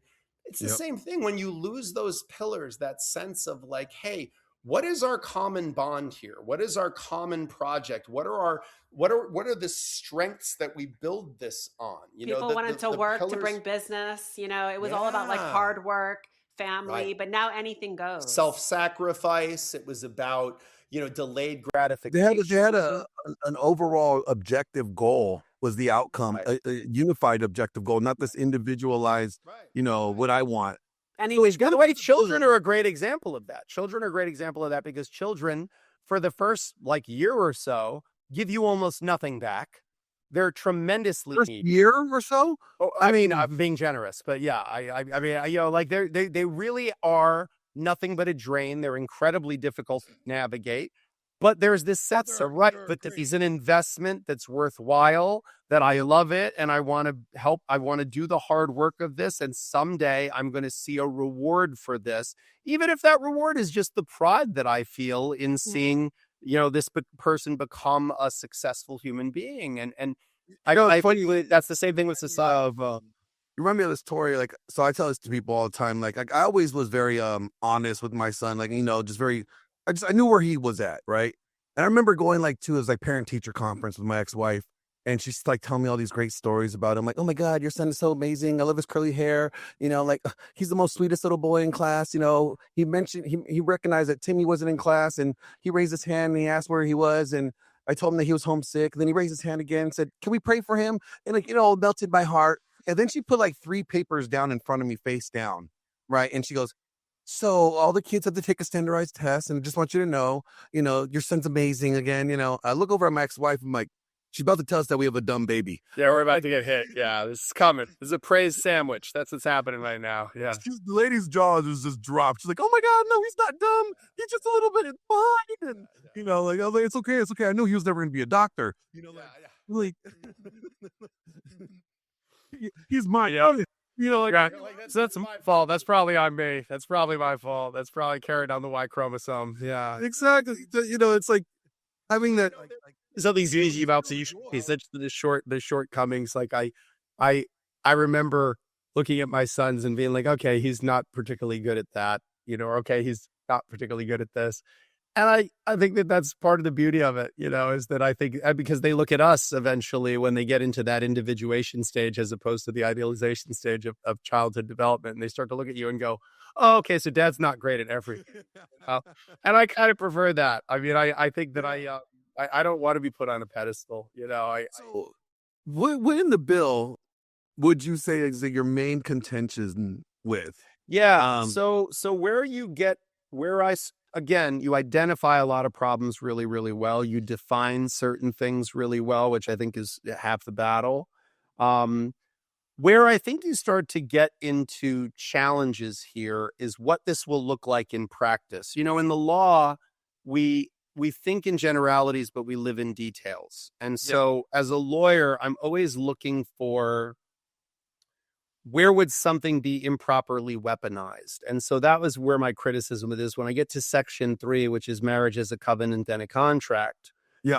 Marriage will be treated both covenant law and contract law. No fault divorce is reclassified as a contractual breach. Yeah. Yeah. So the challenge I have with that is the filing spouse is deemed the breaching party unless substantial grounds exist. Now, anytime there is a term in legislation that has a subjective definition, my radar goes up. So I'm on the legislative committee of the New York State Bar Association Family Law Division. So I help write and shape the legislation that is reviewed by the New York State Legislature for the purposes of the Domestic Relations Law and the Family Court Act, which is really the 2 sets of laws that govern everything related to family law in the state of New York. And every state has their own versions of that. So I'm always looking for things like substantiated, or when you make a presumption, you're creating what we call in the law burden of proof. So, fundamental to our judicial system, for those of you playing at home, is I don't have to, if I'm accused of a crime, prove I'm innocent. The state has to prove I'm guilty. I can just sit as a lawyer and punch holes in the state's case. I don't have to call any witnesses. I don't have to prove my client is innocent. They have to prove my client is guilty. And the burden of proof in criminal cases is obviously beyond a reasonable doubt. A little lower than that as a burden of proof is what's called clear and convincing evidence. A little lower than that, the lowest level of proof is what's called by a preponderance of the evidence, meaning that you've proven something is more likely than not. So in this situation, you're flipping a burden of proof. You're essentially saying whoever files the action is presumed to have breached the contract of the marriage unless substantiated grounds exist. So that's going to make I was like thinking like grounds incredibly important. Yeah, well, that was the whole point, and like this is like where I agree with you, and I when you talk about like no fault divorce, all it did was expedite divorce process. People were already going to get divorced regardless. Right. The relationship was over, and I agree with that. But this actually made it to where like, okay, somebody couldn't just like kind of like what China did with their law. We're gonna get into that here soon, but like the whole point was like to like, okay, they would have to be some justifiable reason. Like if you're going to file for divorce, because from my understanding, divorce law is the only contract that can be broken where if you decide to breach the contract, you could also be the rewarded party, like with alimony, and the other party did not want the contract to be breached. and they still want it to work, but they're the injured party, and they have to pay. And so to me, it's like looking at it from contract law, like anybody that breaches a contract would have to pay the injured party, and the injured party would be the person that would, you know, Yeah, unless there was a basis. I mean, there are, of course, in contract law, a tremendous number of basis for the breach of a contract, meaning frustration of contract, failure of consideration, unconscionability. exist. Yeah. So the challenge is, like, I practiced law when we were a fault-based state. So I've done grounds trials. And the interesting thing about grounds trials is the interesting thing about being a lawyer, which is it doesn't matter what I know. What matters is what I can prove. We could prove, yeah. And so what's very challenging in this situation is proving who is at fault in the complex ecosystem of a marriage. Because again, like how we define abandonment. So if a woman has just decided I am not having sex with my husband anymore, is that abandonment? Now, under fault grounds, there was a concept called constructive abandonment, which was if you did not have sex with your spouse for a period of 1 year and there was no physical incapacity that rendered you unable to have sex with your spouse, that was considered abandonment. Yep. Once per year. So that was considered, anything less than that was a basis for divorce. So you're telling me once a year if your spouse has sex with you, if the rest of the time, the other 364 days, they refuse to have sex with you, that's not abandonment? That seems crazy to me. But the challenge becomes, how do we codify this into law? So one of the things I just want to take a step back before we take a step forward. Fundamentally, you are doing what a lot of people have done. And again, I think with good intentions and a good rational perspective, when the actual details of it come in, it gets a little more challenging. But you're focusing on barriers to exit. You're saying, look, we got to make it harder to get out of these. We got to make it harder, make people take marriage more seriously. I actually don't believe you're going from the right direction. I think barriers to exit is not the solution. I think barriers to entry. Yes. I think we should create barriers to entry. I think you can just go out and get married like it's nothing, and you don't have any idea legally what you just signed up for. You're not really understanding the nature of the agreement and the contract. You're not really thinking it through long term. You're not having, you don't have to have any particular amount of time that you've been together or any particular knowledge of each other. That strikes me as the fundamental problem. Oh, so I have a fix to that too. We get so into the wedding itself and like the party and the Instagram moments and all of the the bachelorette party and the bridal shower and the what reception and what we're going to have. So I think that instead we should focus on the nuts and bolts of it. I think there should be a two-year premarital course you have to take before you even get approved for your. See that I like the idea of a course. I like it's like you got husband school, wife school for a year, and then you got couple school for a year, and where somebody is throwing all these shitty ass situations at you. I think you just have to navigate. You should have to. I think that before you get married, you should have spend some time with people who've been successfully married for a long time and people who have been divorced and who are getting divorced or gotten divorced, so that you get a sense of, okay, here's what it looks like when you do it right. Here's what it looks like when you get it wrong. I think that you should have a number of information with each other, kind of sharing it enforced upon you. I think it should be forced upon you. And by the way, if you are in love with this person, this will be fun. This will be pleasure. I have friends who went and did pre-Cana, and they were like, that was so fun. We talked about all these things. We had to take a quiz on the other person. We had to guess what their answers would be. Yeah, people put more effort into building a business or even buying a tool than they do in marriage, right? People put more effort in almost anything they do than they do marriage. Marriage, it all becomes about the party and the ring and the good time and the DJ or a band. It's lifestyle. What honeymoon? It's not about, hey, I'm about to go into the most important business arrangement I've ever had with the person, the business of the family, the business of children, the business of people sometimes don't even have conversations about hey, if we have kids, are we going to raise them with a religious faith? If one of us became ill, what's your feeling on extraordinary measures? Or, when your parents die someday, when my parents die someday, when one of our family members gets sick, if we have to move them in, do you think that's something that's our responsibility? Or do you think we should protect the home and have that person put elsewhere, in a nursing home? have these conversations now, guys. It's awesomely familiar how close owning a business. I think it's like a 70% chance of a business going out of business after 10 years. And the marriage is the same. So it's kind of, it's the same concept. Yeah. So I think barriers to entry is the key. And then if you've created barriers to entry, then the number of people that are going to get married in a whimsical fashion It's going to diminish. is going to diminish. And then I think that's going to solve a lot of the problem.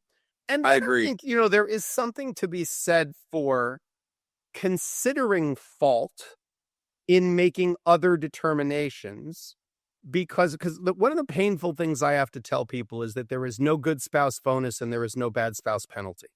Yeah. So if somebody comes in and they go, my spouse was cheating on me, what does that do to our respective rights and obligations? And I have to explain to them, it doesn't change them at all. Like, you don't get anything better or less based on your behavior during the marriage.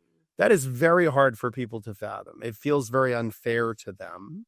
And I get it. I mean, the danger becomes, how do you balance all of these competing interests? Because, for example, alimony is to some degree a payment that's made by a moneyed spouse to a non-moneyed spouse to kind of create some rehabilitative economic, circumstances.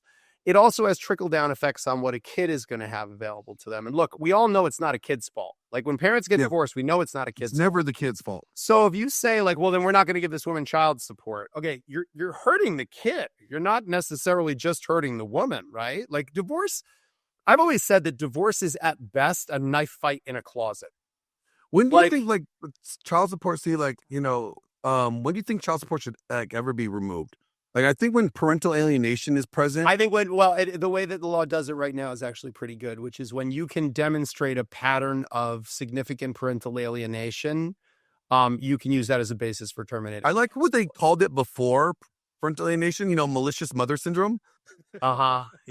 It was a little more controversial, though, because men do it too. So, yeah. I mean, now they're cleaning up the language even more. They're calling it parental estrangement.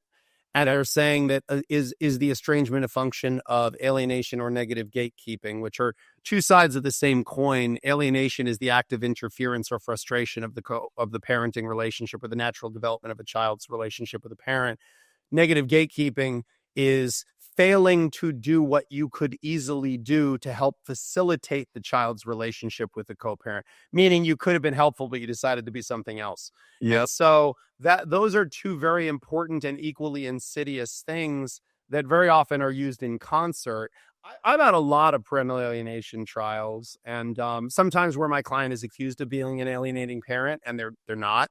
And sometimes where I'm the one who's doing the accusing of the alienation and the negative gatekeeping. And yeah, I mean, they're interesting cases. They're heartbreaking in the sense that, there are considered child abuse once it is a form of child abuse. It's 100% a form of child. But the problem becomes is that you can't unring a bell. Like, once you've alienated a child from a parent, removing them from the parent that they actually have trust in could be more detrimental in the long run for that child, because and it's psychologically damaging for the child. I've seen it so many times. It's heartbreaking. I've actually been involved in a few of those cases. It's very, very hard. It's heartbreaking. And because it's not a problem that has a judicial solution. I think one of the great mistakes that people make, and I see it all the time as a lawyer, is they think that every problem has a judicial solution, and it doesn't. Like, I think that there are things, like I have had to give some men the advice, which is, it's very heavy on my heart when I have to give it. It's probably the most heavy-hearted thing I have to do, is when a man comes in and his kids have been victims of significant alienation.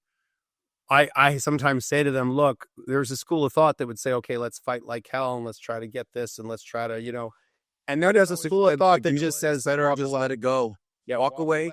They will realize that childhood is a temporary state. But in the cases that I've actually experienced, a lot of these children don't actually come looking for their parents. Like, father always kind of thinks, well, when they turn 18, they'll have that choice. But I have seen these kids literally just like, oh, okay, you know what? They basically become their mothers, So I've seen this, and it's very, very heartbreaking, because some of these kids don't come around. I think there's like, that's always and it may not be a solution that has a problem. Like, I know it may not be a problem that has a solution. when I went through my divorce, that's what it was found. My attorney was able to prove that there was parental alienation. And like with my son, it was like he was my mini me. Like every day of his life, there's never been a day until we got divorced that where him and I were separated. So he would dress like me. He would just be my little mini me. Me and him would do the jujitsu, football. We'd be in the gym together, and so the judge or my attorney was able to prove that there was significant parental alienation. And I remember talking to my dad about it. And my dad went through the same thing with me when I was a kid. I hated him growing up. Now him and I are best friends, we have the best relationship. And he told me, he's like, you know what? I don't want you to worry. He's like, now I understand why I went through what I went through. God wanted me to tell you that you will be fine and he will be fine. And there will be a time when he'll come find you. And it gave me hope, it allowed me to rest easy with that. Well, I try to do that with clients. I try to connect them, because I have a number of clients that, the beauty of a long timeline of a career is I have a lot of people that I helped 20 years ago, and now their kids are, in their late 20s or whatever, or even 30s. And when somebody comes into my office and they're in that horrible position, I've talked to these former clients and say to them, hey, can I consider you a resource? Like, can I sit you down with you? Can I sit you down with you 20 years ago? And like you can say to them what you wish somebody would told you 20 years ago. And a lot of times I'll do that. I'll do it even with women who are victims of domestic violence. And there's That's a huge out of this and whatever. And I'll call a client who I was a victim of domestic violence 20 years ago, and I helped them extricate from that situation. And now they are remarried. They're happy. They're well. Their kids are thriving. They've survived that experience. And I'll say, can you come in? Can you come into the office? I need you to come in and meet you from 20 years ago and just be there. And I have to tell you, the power that they can give that person something I could never give them, because they can give them that lived experience and say to them, listen, I know right now you think that if you let go, that this is gone forever. Yeah. But I'm telling you, if you let go completely and walk away, yes, of course. But there are ways that you can let go, and let go in a way that says, hey, look, I'm still here. I'll always be here. The door's always open. I love you. And maintain some level of connection that doesn't create loyalty binds, doesn't make it difficult, doesn't allow this person. It's very hard to fight with someone who won't fight with you. And so, when you're dealing with an absolute crazy person, and I believe you have to be profoundly ill to engage in parental alienation and negative gatekeeping. Oh, yeah. I think the people that do it are villainous. They are. Well, I think it's their hatred for their ex is greater than their love for their child. It's a psychological warfare, and we see it all over. We even see it in the woke agenda, right? It's using words to relabel, to villainize the person. So have you seen, we know why women gravitate toward this, right? Women are naturals at this psychological warfare. But now, have you seen men do this as well? Nowhere near as many. Parental alienation is a largely female situation. What it really is. I say that not in any way to be misogynist. That is my professional experience, and I think that if most lawyers and judges were being honest, they would say the same thing. It really is. Around the statistic, around 67% of the time, false accusations are made in family law to create that parental alienation. I don't know the statistics, and the truth is I'm always skeptical of that kind of research, because how you would prove that is very interesting and challenging to me. I will tell you, as someone who's been, I've represented the alienated and the alienator. I've been what's called an AFC, an attorney for children, which is similar to a guardian ad litem, for over 25 years. That's a small part of my practice, but I still do it as a public service where I represent kids in custody. So I've seen this from every angle. And I'm also certified as a parent coordinator, and I've served as a parent coordinator for over 10 years. So I've really addressed this from all the different possible ways you could address it. And it is still primarily women who engage in that kind of behavior. Many women are falsely accused of it. That is absolutely true. Just like domestic violence, the majority of domestic violence is perpetrated by men against women. But there are plenty of women who falsely weaponize allegations of domestic violence. That's absolutely, both of those things can be true. Yeah, there are lots and lots of women who engage in parental alienation, negative gatekeeping, and then there are a lot of women who are falsely accused of engaging in it. And the challenge is, this is why, look, good lawyers are important. And I have an important job, and I carry it you know, with a seriousness that it deserves.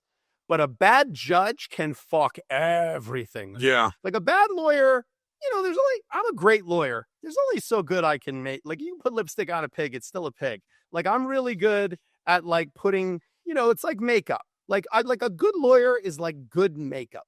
You know, like good makeup can make a beautiful person look way more beautiful. Yeah. And a person who's not that attractive look better, a lot better, you know?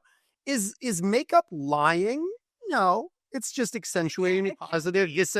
Well, it's accentuating the positive, accentuating the negative, right? Like, it's not a lie. It's accentuating. Well, the good positive, things can accentuating go to the the other negative. extreme. Right. So do I think you should wear makeup to a level where you no longer resemble yourself? That seems crazy to me. If I wake up in the morning and you don't look like you did last night, we got problems. Well, if I don't even recognize you, like, that's different. Like, you have to look like you looked last night. In the morning, trust me, I look real. My hair does this thing. Like, You got to resemble the same person. You still got to resemble you. see, like, pick you out of a lineup at least, you know, like, so still. There you have it is 5 minutes that it's a mask. If it goes over 5 minutes, it's a mask. Right. And again, I think that it's the same thing. Like, a bad judge can really screw things up. Like, and can really, because our system depends on judges paying attention, and very often they don't. Very often, What would you they're say just in human the flaw. bill, besides the I guess like the no fall here 1 second. No worries. They're like, I want to I want to go outside, Dad.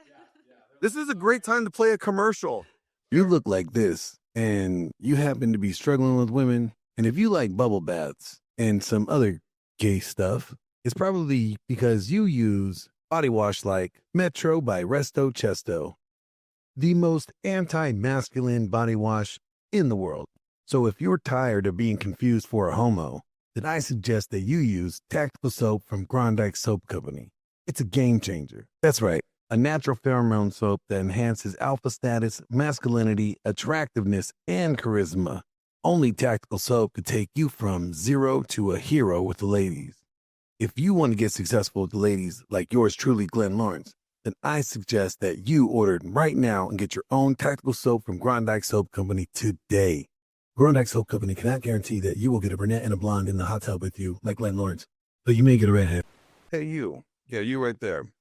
Are you one of those guys who spend all day playing video games, crushing energy drinks, and then wondering why your joystick is the only thing that's getting any action? And do you cry during puppy commercials and like to blame it on your allergies? Yeah, I figured. Listen, what you might be suffering from is a very rare but modern condition known as masculine deficiency disorder. That's right, masculine deficiency disorder. Symptoms could include overanalyzing, oversharing, and a whole lot of underperforming. You know what I mean? Yes, you do. But don't worry. You don't need to schedule another therapy session with that guy that wears that cardigan and ask you how your inner child feels. And you don't need to take any more antidepressants that give you man boobs and emotional clarity. No, what you need is a Fauci-free vaccine. You know what I mean? Fauci-free. I'm talking no needles, no pills, just raw testosterone and righteous aggression. What's the solution? The solution is you going to the Full Spectrum Warriors Winter Summit this year. That's right, the Full Spectrum Warriors Winter Summit.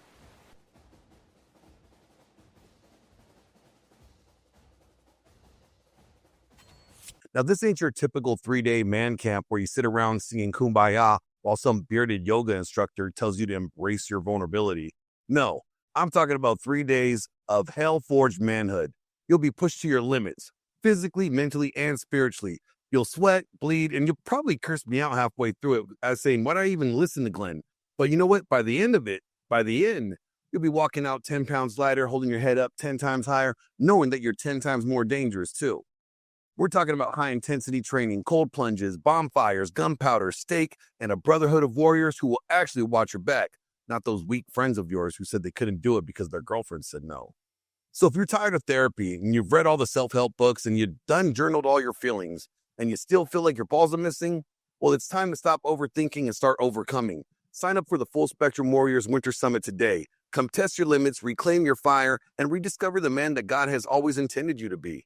Because listen, the only cure to masculine deficiency disorder isn't hugs. No, what the cure is actually discipline, grit, and a whole lot of gun smoke. Hope to see you there. Full Spectrum Warrior Protector Summit, Winter 2026. Registration is now open. I gotta get. I know. So I want to go to the new China law that recently passed last year, beginning of, I think it was in February that they put it in place. Where well, let me just like pull it up here so I have it like to reference. But the significant shift they did was like when it came to who owes and who pays principal. Yeah. Like if it was your car, your house beforehand, before the marriage, Yeah. you don't get to take somebody else's stuff. Now, the only thing that's considered is what was purchased during the course of the marriage. They Yeah, also they have, narrowly like, define marital property and they broadly define Yeah. separate property, which is what I try to encourage a lot of people to do by prenuptial agreements. Is I try to encourage people to do something similar to that. I'm always hesitant to say that we should consider China a role model for anything that involves interpersonal statutes and legal basis, because I think anytime that you're pointing to a communist country and saying, oh, they're doing something right, they're doing it within a very restrictive context to begin with, a larger global order. I think one of the things that most people like about America is that we do have a certain level of autonomy and agency as citizens. Like freedom is kind of the defining characteristic of the United States, and personal sovereignty is something that we value tremendously. So the ability to form contracts, to break contracts, to petition for redress, when you've been wrong. So I kind of like the individualized nature of that. I think that China is creating a rule set, and I think that what you have to recognize is that marriage, from a legal standpoint, we created a rule set. We can just as easily redefine that rule set, and the rule set is not serving a lot of us. It's ill-equipped. It's it's problematic on a whole bunch of levels. Again, it's just like democracy. Like we have the worst system of government in the world except for all the other ones. Like, and it's the same thing with our legal system. Like, it's the worst one in the world except for all the other ones. Like, it's got all kinds of problems. It's not perfect. But one of the things that I think makes America so unique and wonderful is the fact that our founding fathers created a structure and they said, this is not a perfect structure.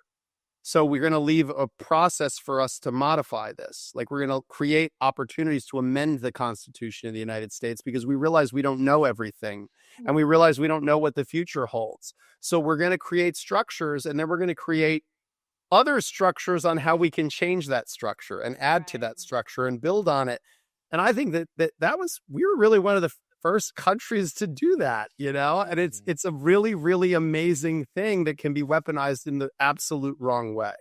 And I think that that's what's happening currently, is we build these structures and then we have a rigidity and we go, okay, yeah, this is how marriage is. And it's like, marriage is only like that because we made a decision to make it like that. We can change it anytime. We can change it anytime we want to. So if we collectively got together and said, hey guys, 56% of marriages end in divorce, another 10, 20% probably stay together because they're miserable or don't want to give away half their stuff or lose half their time with their kids. We got to come up with a better way to do this. That's all we need to do. That's all we need to do. And we can come up with. But why would you say like we haven't done that?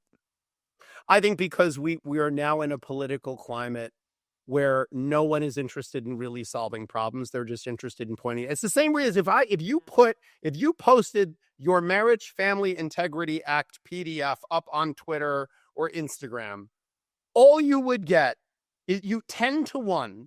You would get 10 people telling you why it's wrong and why you suck and why it could be better or why it's misplaced, to every one person who goes, yeah, that's a really good idea. And that's the problem, is that it's just become a Greek chorus of criticism, as opposed to saying, I like what you did here. I like what you did here. I love that you're trying something. I love that you're taking shots, man. Love that you're taking shots. That's how I felt when I got it. I looked at it. I was like, yeah, I disagree with a whole bunch of concepts in this, but he's taking shots, man. I love that.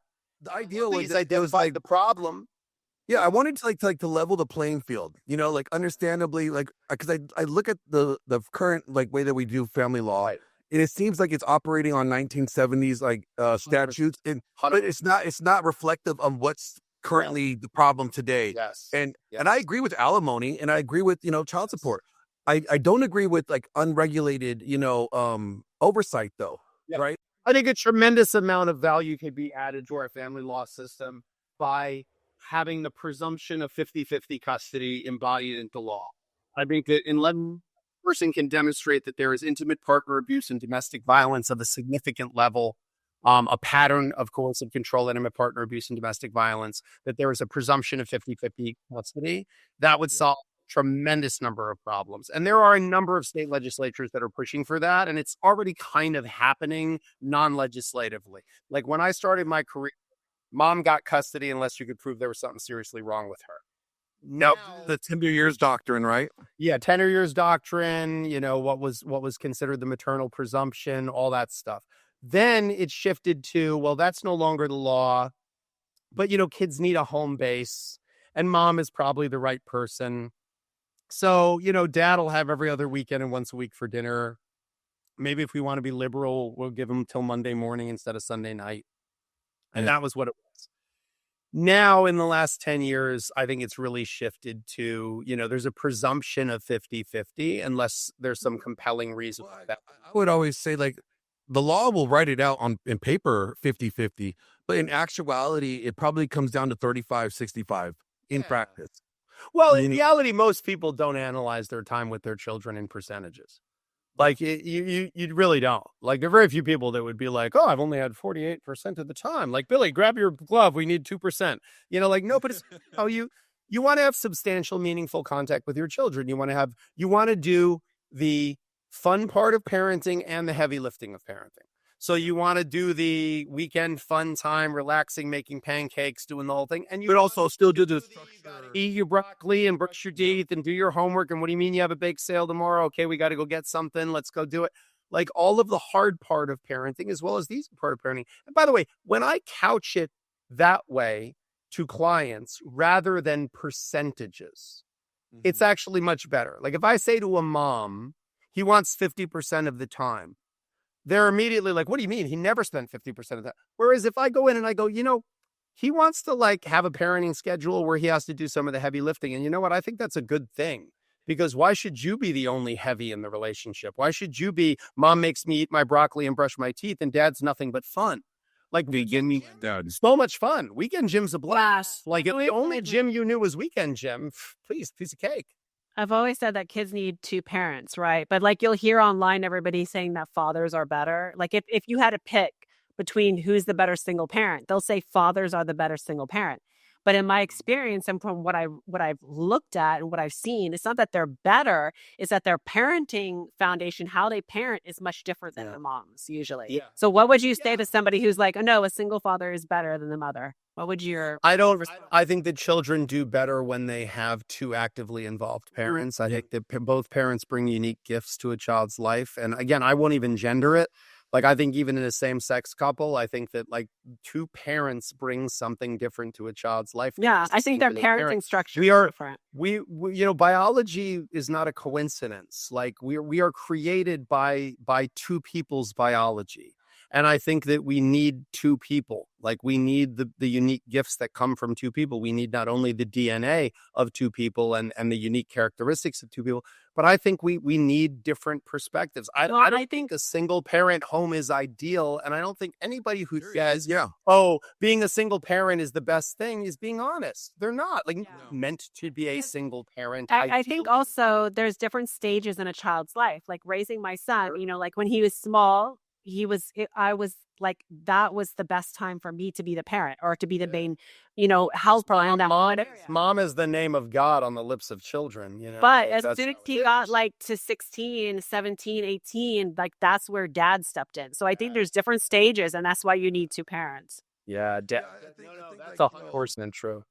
I think a couple could fail at being husband and wife, but they could still be the greatest, mom and dad. To a child. 100%. 100%. Tell you, I was the focus. I was not a great husband. I don't think I have the resume for it. I'm an excellent ex-husband. I always say that. My ex-wife would say that too. She was like, you were not a good husband. You're an excellent ex-husband. Because the skill set for an ex-husband and the skill set for a husband are two different things. Yeah. Like an ex-husband, like I'm impatient. I'm, very like fast moving. I'm a workaholic. For an ex-husband, those are all fine. Those are all fine traits. For a husband, they're not great traits. They're not great traits. But for a father, they can actually be pretty good too. So like I'm a good dad. I'm a good ex-husband. Not a great husband. That's okay. Like not everybody's good at all the same things. Like just because you can cook, it doesn't mean you can farm. Like things don't have a lot to do with each other necessarily, even though they both deal with food. So You said I think something. that there's You said something in a previous interview that the problem is that everybody wants to think the other person can be everything to them, and they can't. We can't have each person being everything to us. And that goes for like when women are like, oh, he needs to be my best friend and he needs to be I'm like, no, he doesn't need to be. He doesn't need to be identical that is to too you. much. You got to be the best roommate, best co-parent, best travel companion, best sexual partner, best that's a whole lot of stuff. It's a whole lot of That's stuff. not only a whole lot of stuff, it's a whole lot of stuff that has nothing to do with each other necessarily. Not enough time in the day. It's not enough years to get that. And by the way, some of those things would be antagonistic to each other. Yeah. Like if you're really good at one thing, you might not be good at another thing. So I think what you have to do is play your strengths and figure out. But again, this is where I said that I think some of this has to do with the diffusion of roles, because women now have been encouraged to have not only traditionally feminine traits, but also all of these traditionally masculine traits. Men have been told you have to be not only a traditional providing, protecting man, but also you have to have the tremendous number of feminine traits. And so, of course, all of us are feeling like we're screwing the whole thing up, and all of us. Well, it's like almost we're just making everything really androgynous. Right. And by the way, if it just turns to gray, when you mix all the colors together, you just get gray. And nobody wants to live in a gray world. Like we want to live in a world where unless you live in Seattle. Polarity. That's true. But the contrast, Seattle is a great example of how to fuck up a city. Exactly. But, if you really look at the polarity, I think that polarity, A, makes a relationship strong, and B, it's a great environment for raising children because it teaches children a lot about how different dissimilar elements can come together in harmony. I want to get to actionable advice, right? Because that's what I attempted to do when I drafted that. Love that. Listen, you took shots, man. I love that you take shots. I think it's great.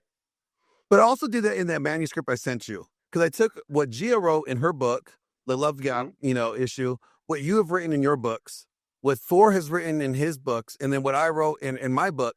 And I tried to find where they align with the biblical worldview, because that's mainly the audience that I have.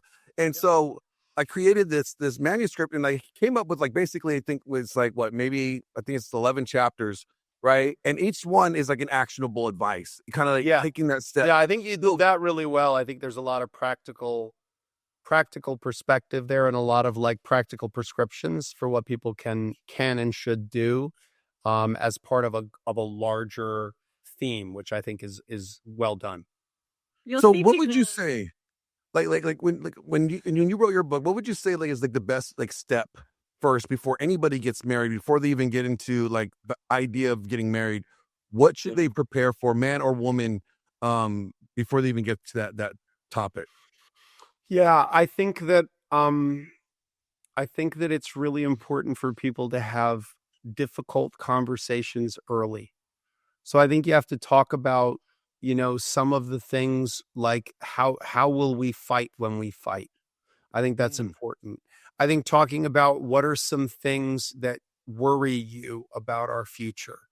What are some aspects of yourself that you worry about me seeing or knowing? Or I think that we have to be more honest with our partners. You have to really see somebody without their makeup, because it's really lovely to see, listen, you take a woman out for, an evening out, and they put on their makeup and they put on something there's nothing more lovely than that feeling. It's just, oh, look at this person got all dolled up for me. But the majority of the time together, you want this person to be able to just be their very authentic, stripped down self and still be beautiful to you and still be comfortable with you. And I think that you have to have that conversation early on. Again, when we're dating, we really try to present our best self to the other person. Yeah, we set our best representative, And I think that's adorable and human and wonderful. And it's part of the dance of of romance is like trying to like, oh my God, I hope this person notices me. And then, oh my God, I hope they fall for me. And then, oh, I hope I can keep their attention and stay compelling. Like there's nothing more beautiful than that. It's a dance that's been going on forever and in every species. I mean, you see it with birds and squirrels, like it's amazing. I call it peacocking, right? Yeah, it is peacocking. I mean, it legitimately is. And I love that. But I think it's part of the dance. It's a beautiful part of the dance. But really, you're going to spend a lot more time in relationship than in courtship. And so courtship, we have to make room for the process of how do we turn courtship into relationship? Because if the first time we start doing that is after the ring comes on, that's how we get the axiom that people say, well, when the ring comes on, the mask comes off, because suddenly this person is like, all right, you're in now, buddy. You're strapped in. The door's locked. So now I'm going to show you my real face. And it's like, okay, wait, you've had Spanx on your personality this whole time? Like we kind of have to, we have to like, let's be honest with. It's really deceptive. It's deceptive when you do that. Like you're setting yourself up for failure with this level of deception. You're setting yourself up for a failure. That's the thing, is not just that you're being unfair to the other person. You're setting yourself up for failure because and again, like I've said it in other interviews, that to me, like the love that matters, the love that's worth having, is a person who like sees your flaws. Yeah. Like sees all the things that are wrong with you, all the shit you have to work on, all the stuff that you don't like about yourself. And still they say, love I love you anyway. Yeah. Like I've always said, I would no longer really identify as religious and Christian, but I will say that, if there is a devil, I believe that the devil's principal mission would be to convince us that we're so bestial that God couldn't possibly love us. Because I think the most radical thing Jesus ever said, I think, was that the kingdom of God is all around you and within you, and that God loves you. Like that God loves you exactly as you are, as a sinful, broken person. God loves you just as you are. And that is the hardest thing to see and feel, right? To go like, no, I'm not worthy of that. Like if God saw how evil I am, if God saw how sinful I am, if God knew the darkness in me, he'd never love me. And that's what the devil wants you to believe. Like the devil wants you to believe, if God saw how you are, he would never like you. He wouldn't love you. He wouldn't even like you.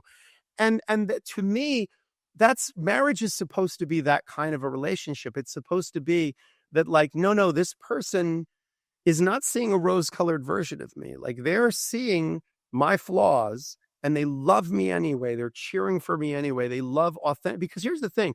If I just show you the best version of myself and I hide all of the parts of me that are flawed or weak or challenged, I'll never feel your love. Because I'm just going to, she loves the performance I'm putting on. She loves the character I'm playing. If she knew who I really was, she wouldn't love me. So there's something really beautiful to me about creating relationship and marriage where people are encouraged to be really honest with their partner about their humanity. Which is why I think familiarity and comfort is an important aspect of relationships. Like there's a saying, right?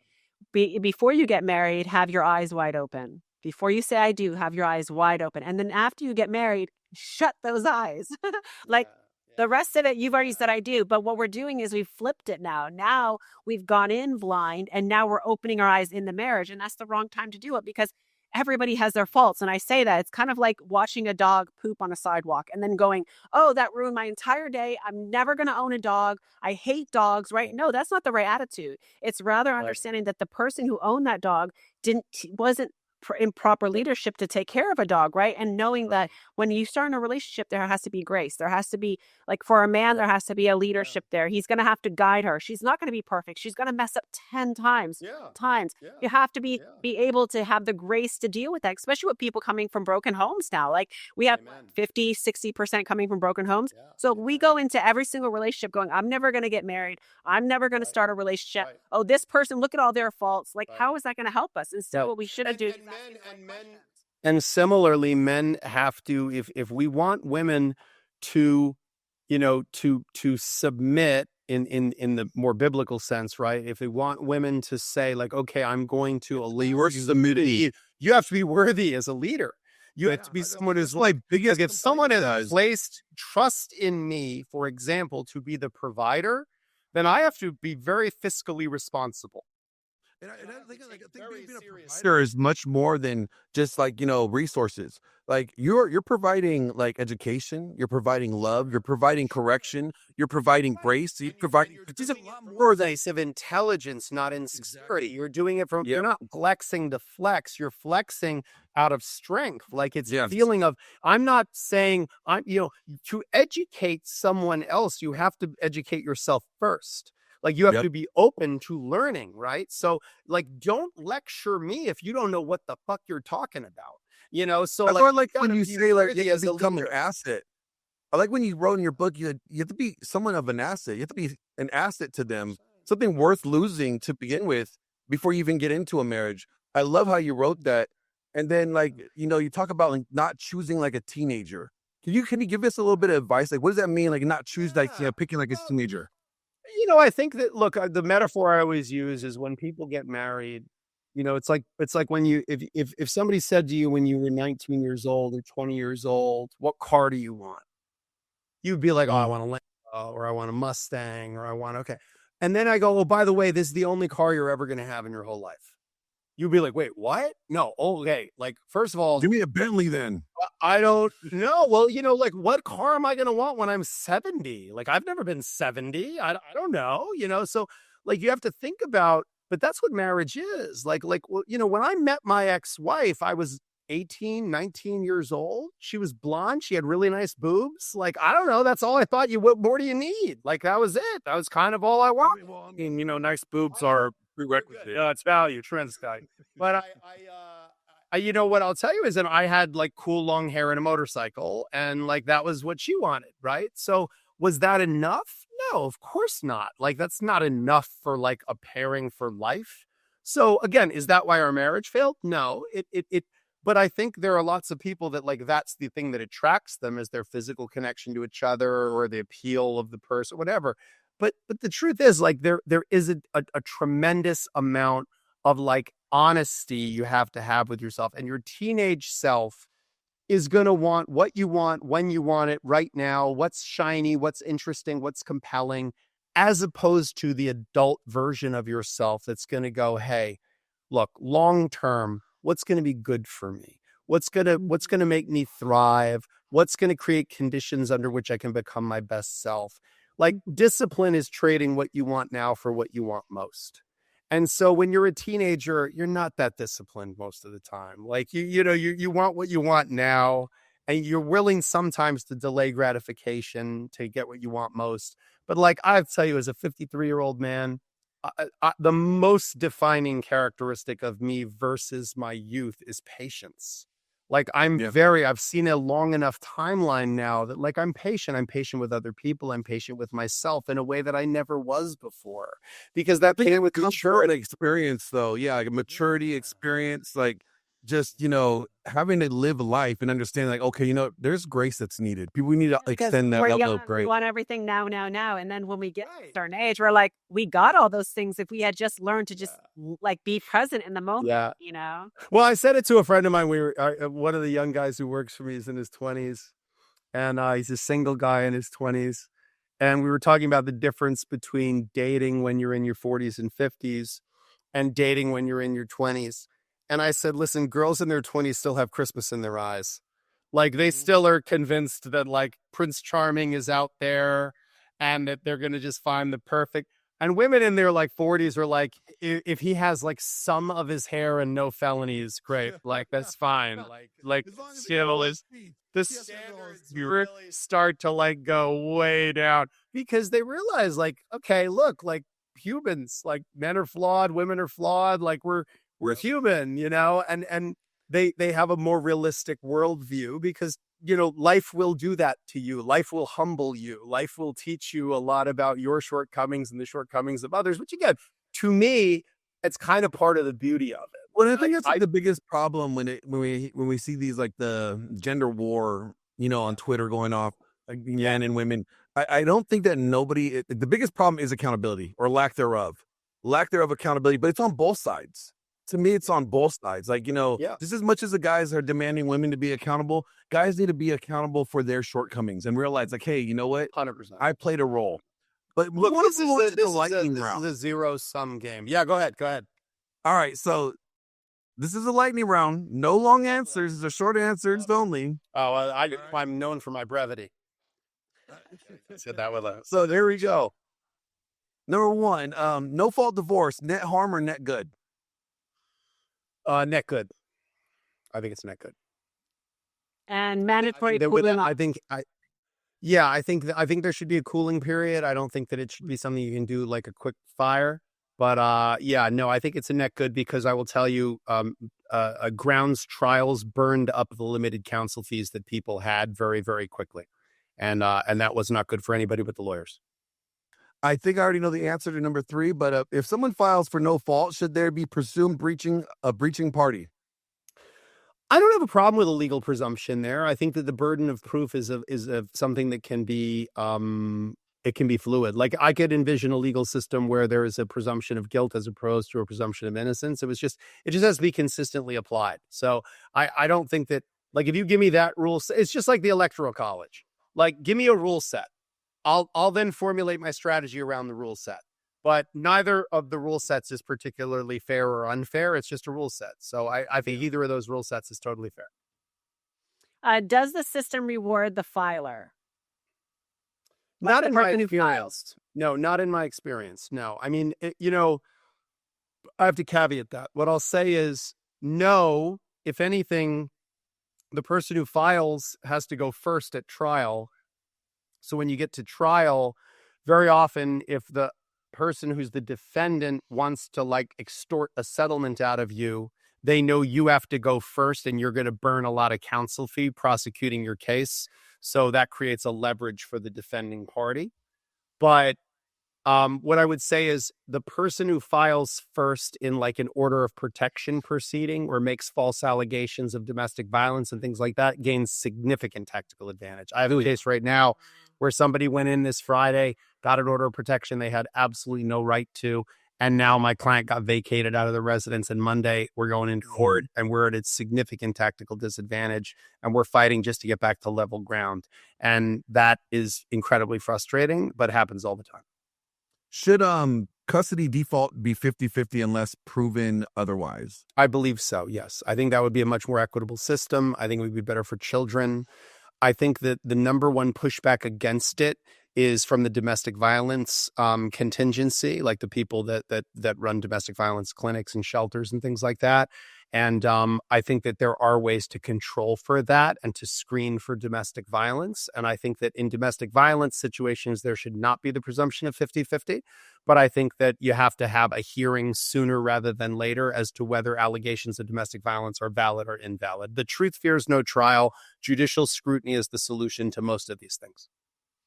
What about mandatory DNA testing at birth? Yeah, I don't have any issue with that. I'm fine with that. I think that actually makes a lot of sense. It's not expensive. The tech is there. That was one of the pieces of your bill I thought was very good, Glenn. I thought that there's absolutely no downside to having DNA testing at the hospital and going. I think. I think if the birth certificate is a legal document, right?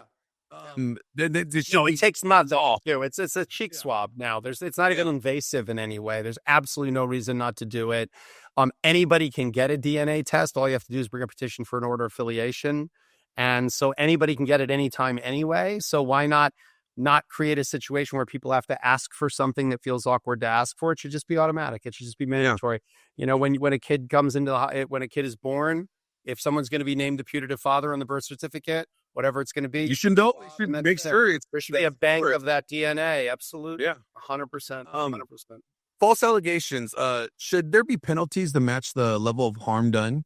Yes, I think so. Yeah, I think that perjury should be punishable in a real way. I will tell you one of the greatest shortcomings of the legal system is how often people lie with absolutely no repercussions of any kind. I think the two biggest changes we could make to the legal system that would have instant and profound effects is we should have hearings much faster. like much sooner in the process. Due You should be process? released for a hearing. But due process like involves the swift administration of justice, and justice delayed is justice denied for many Yep. family law situations. So we should be having hearings on alienation, hearings on allegations of domestic violence very, very quickly after the allegation is made. And then if there is a finding that a person omitted, significant relevant facts or made material misrepresentations of fact, there should be significant punishments for that. There should be real penalties for that. There should be presumptions that a person is not a good custodial parent if they'd make those kinds of misrepresentations against a co-parent. That is a major change we could make very easily, and I think it would have broad-reaching positive effects on families. Oh, I agree. Go ahead, Jeff. So last question. If you had one reform, what is the hill that you would die on? I would say sooner hearings. Yeah, sooner hearings. I mean, I'm a trial lawyer, so I'm a fan of hearings. And a lot of lawyers, particularly lawyers that go into family law, they like negotiation and they like banging on tables, but they don't actually like trying cases. And I think one of the reasons why I've become very successful in my field is the 5 magic words, please call your first witness. I've never feared that. I love the courtroom. I'm way more comfortable in a courtroom than I am in my living room. So my solution is let's have trials sooner rather than later, because scrutiny is the disinfectant, and I think that change would dramatically change the way that family law. Most people who've been through a divorce will tell you, like, the dragging on and the constant conferences where everyone makes allegations, but no one has to prove anything, and constantly being told by your lawyer, yeah, eventually we'll put on that evidence. And then it never actually comes to light of day. No one's ever held accountable. That's the problem with the family law system. And we're misidentifying the problem. Like, we're pointing at all these side effects and going, oh, that's the problem. And it's like, no, They're not looking at the symptom. The real problem, the root problem, is we're not forcing people to prove anything. We've turned the court system into a Baghdad market where everybody just goes in and yells a bunch of stuff and nobody has to prove anything. And that is not what our system was designed for. Our system was designed for due process. We have concepts like hearsay, where trials are based on the right to confrontation, as opposed to, like, I heard from a guy who once told me that this happened. Like, it has to be the real, who saw what, when, where, why, and they get confronted under cross-examination. And I have to tell you, like, I told my son when he graduated from law school, I was like, listen, the truth has a way of coming out. I'll try. Like, sometimes despite my best efforts, like, I'm a really good lawyer, and there are times where my job is to throw up red herrings and smoke and mirrors. But with anything, attention to try to get attention away from the truth, and the truth has a way of coming out. So that's why we should not be afraid of that. Yeah. Don't you think, like, Kim K's doing a great job at, portraying a lawyer, a family law? I'm gonna hang up right now. I'm gonna hang up right now. Why would you say something got hurtful, Glenn? I thought we were friends, man. Why would you talk to me like that? This is such my pet peeve. I know you've been talking about it on your show. She's the only person who didn't graduate from law school and had a law school graduation funding for herself. I am just apoplectic that this has become what people think divorce lawyers are like. And I think my own personal crusade now, I never wanted to be famous, but now that I'm potentially the most famous divorce lawyer in the world, I've considered my personal mission to show people that we're nothing like Kim Kardashian. That's my gig now. That's my job. I had to throw it out to you. Slow Creek, right? Like, she just, like, took everything and just, like, Falling feels like flying for a little while, G, and then it just, you hit the ground. That's. Exactly. I had to bring it up because you talk about it. Like, you made that show. Actually, I think you don't realize. I meant to do this first minute. And that's no. But okay, realistically, what are 3 non-negotiables to stay married? Because this is what you talk about in your book. You talk about this, but what are 3 non-negotiables that you think that need to be talked about and addressed? Yeah, 3 non-negotiables. I think you have to create. I think you have to have no low blows when you fight. I think that's key. I think that there have to be some things you just can't unsay. So you have to just know that, like, there are certain intimacies that people share as part of being married to each other that if they ever get weaponized, there's no going back. So I would say no low blows, no eye gouging. Like, you got to have basic rules in the fight. 2, I think you gotta have a blunt, like you have to have some built-in system of checks and balances in the relationship, just like you would in a democracy. So whether that's once a week going for a walk, or whether it's like once in a while sending each other an email or leaving each other a note, like there has to be some system built in as to how we share what we're doing well and what we could work on. Yeah, like I That's think for women, they have to stop testing men with chaos, right? Like I tell women all that time, if you feel like you're reaching that point where you're going to blow, walk away. It's okay to take even 24 hours, like the saying, oh, you can't sleep. Don't go to sleep mad. I'm like, no. You don't need to like fix it that day. Walk away. Don't create. No, I agree. I agree. Putting a pin in it sometimes is really useful. Getting out of the emotional state of it and being able to be a little more clinical about it is good. Yeah. What I would also say is I just think that make the corners that you back yourself into corners you can get out of, Like I think I learned as someone who negotiates for a living that like you got to give people a way to back out of things. Like if you corner an animal, like you're guaranteeing a fight, And I think sometimes we get like you can be right or you can be happy.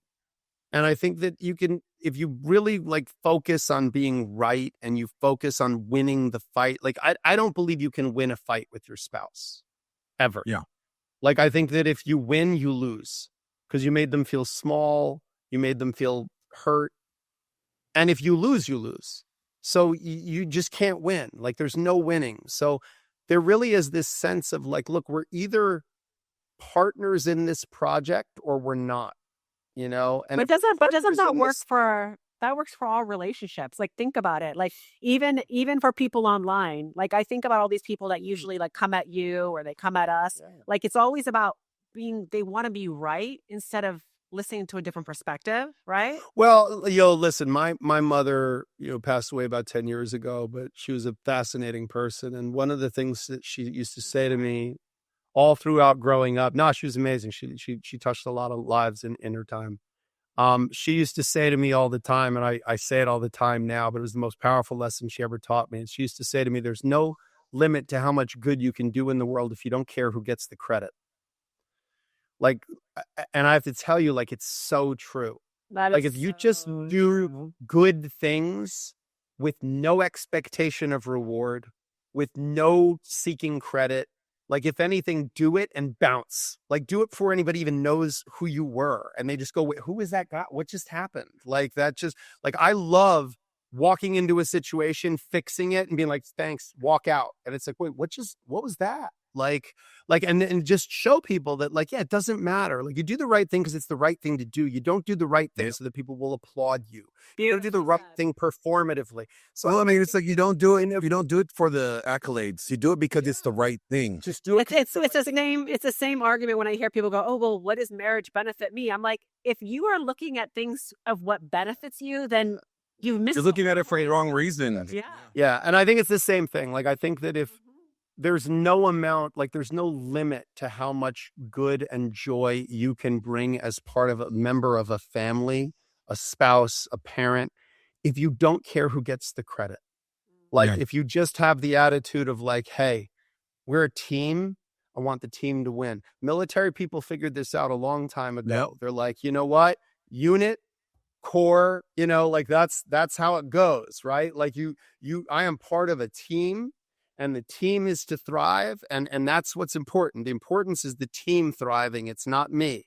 And I really believe that if we can get back to that mindset in the family unit, in the marriage, in culture, and then in society, I think there's no limit to how much improvement we could have. It's just something we've really, really lost. We've become ruggedly individualistic to the point where the dominant theme of the United States is every man for himself. Arrogance. Like it really is no longer, it's amazing to me that something that was as well-intentioned as progressive liberal politics, which was the idea that like, hey, we should have room for a diversity of perspectives in our society, that somehow turned into well, you're not a woman, so you can't understand a woman's perspective. Well, you're not a woman of color, so you can't understand a woman of color's perspective. Well, you're not a woman of color who's disabled, so you can't understand my perspective. Okay, so what you're saying is no one can understand anyone unless they've lived their exact life, which is basically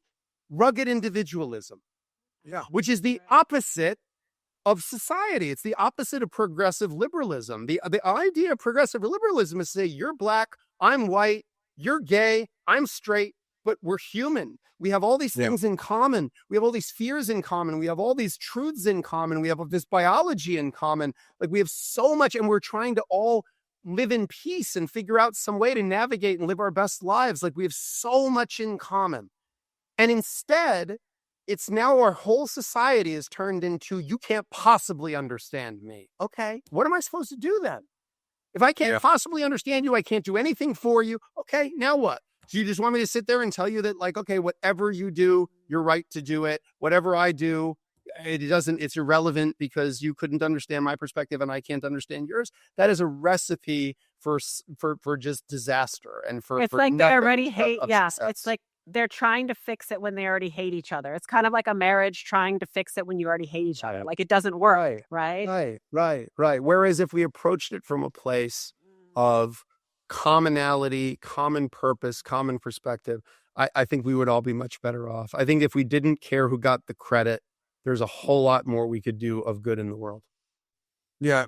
That's why I drafted that, like, playbook. I call it the playbook for guys, how to stay in love. And, that's why I wanted to send it to you, see what you thought about it, because I really wanted to tackle it from, multi different views. And it's not just my view. I incorporated all these views that align. Well, you'll have to have me on again, because I'll go chapter by chapter with you on it, because I have lots of thoughts on it. I would great. It's great. I would love to do it in person. That's what I want to do. Oh yeah, we have to set that up. We'll set it up when next time I get up there on the East Coast. We'll definitely have to do it. Listen, I'm out on the West Coast pretty often. We'll get you out on the East Coast sometime, and I'm sure we could probably talk another 2-3 hours and have absolutely a million more things to still talk about. I really enjoy your perspective. I enjoy talking to both of you. So I'm really happy to do that. I have loved watching your all of the stuff that's coming out on social media. I always gain some insight. You're definitely a delight to talk to. So thank you. Thanks. So James, though, like, for real though, like, for like the next ex-wife, like, okay, I need you to help me set up a prenup that's like ironclad. Okay, absolutely, piece of cake. I'm on it. Glenn walks in with a dominant presence. Voice cuts deep like a sermon with essence. Gia steps up, pure elegant grace. Beauty with brains puts the world in its place. They light the mic, that truth ignites. Burning through the fake in the dead of night. No reels, no camps, no tribal case. They're carving out truth on an empty page. They're relentless warriors, forged like Thor. Modern bargain knocking down every door. You can't pin them down, can't put them in a box. They'll stomp it flat and break your locks. Still, please, they leave sky. Shattering limits you set with a lie. They're leading the way, believe that. Oh, no simps, no saints, no soft disguise. They see through the games and the alibis. They're not here to please, they're here to lead. Truth and balance, yeah, that's the creed of us. Fire, they're calling out the world's desire. From fake ideals to moral decay, they're lining up the modern age. No unsaved, not the church, not fame. They're flipping the script, rewriting the game. Love and logic, heart and soul, saving the truth for this nation's soul.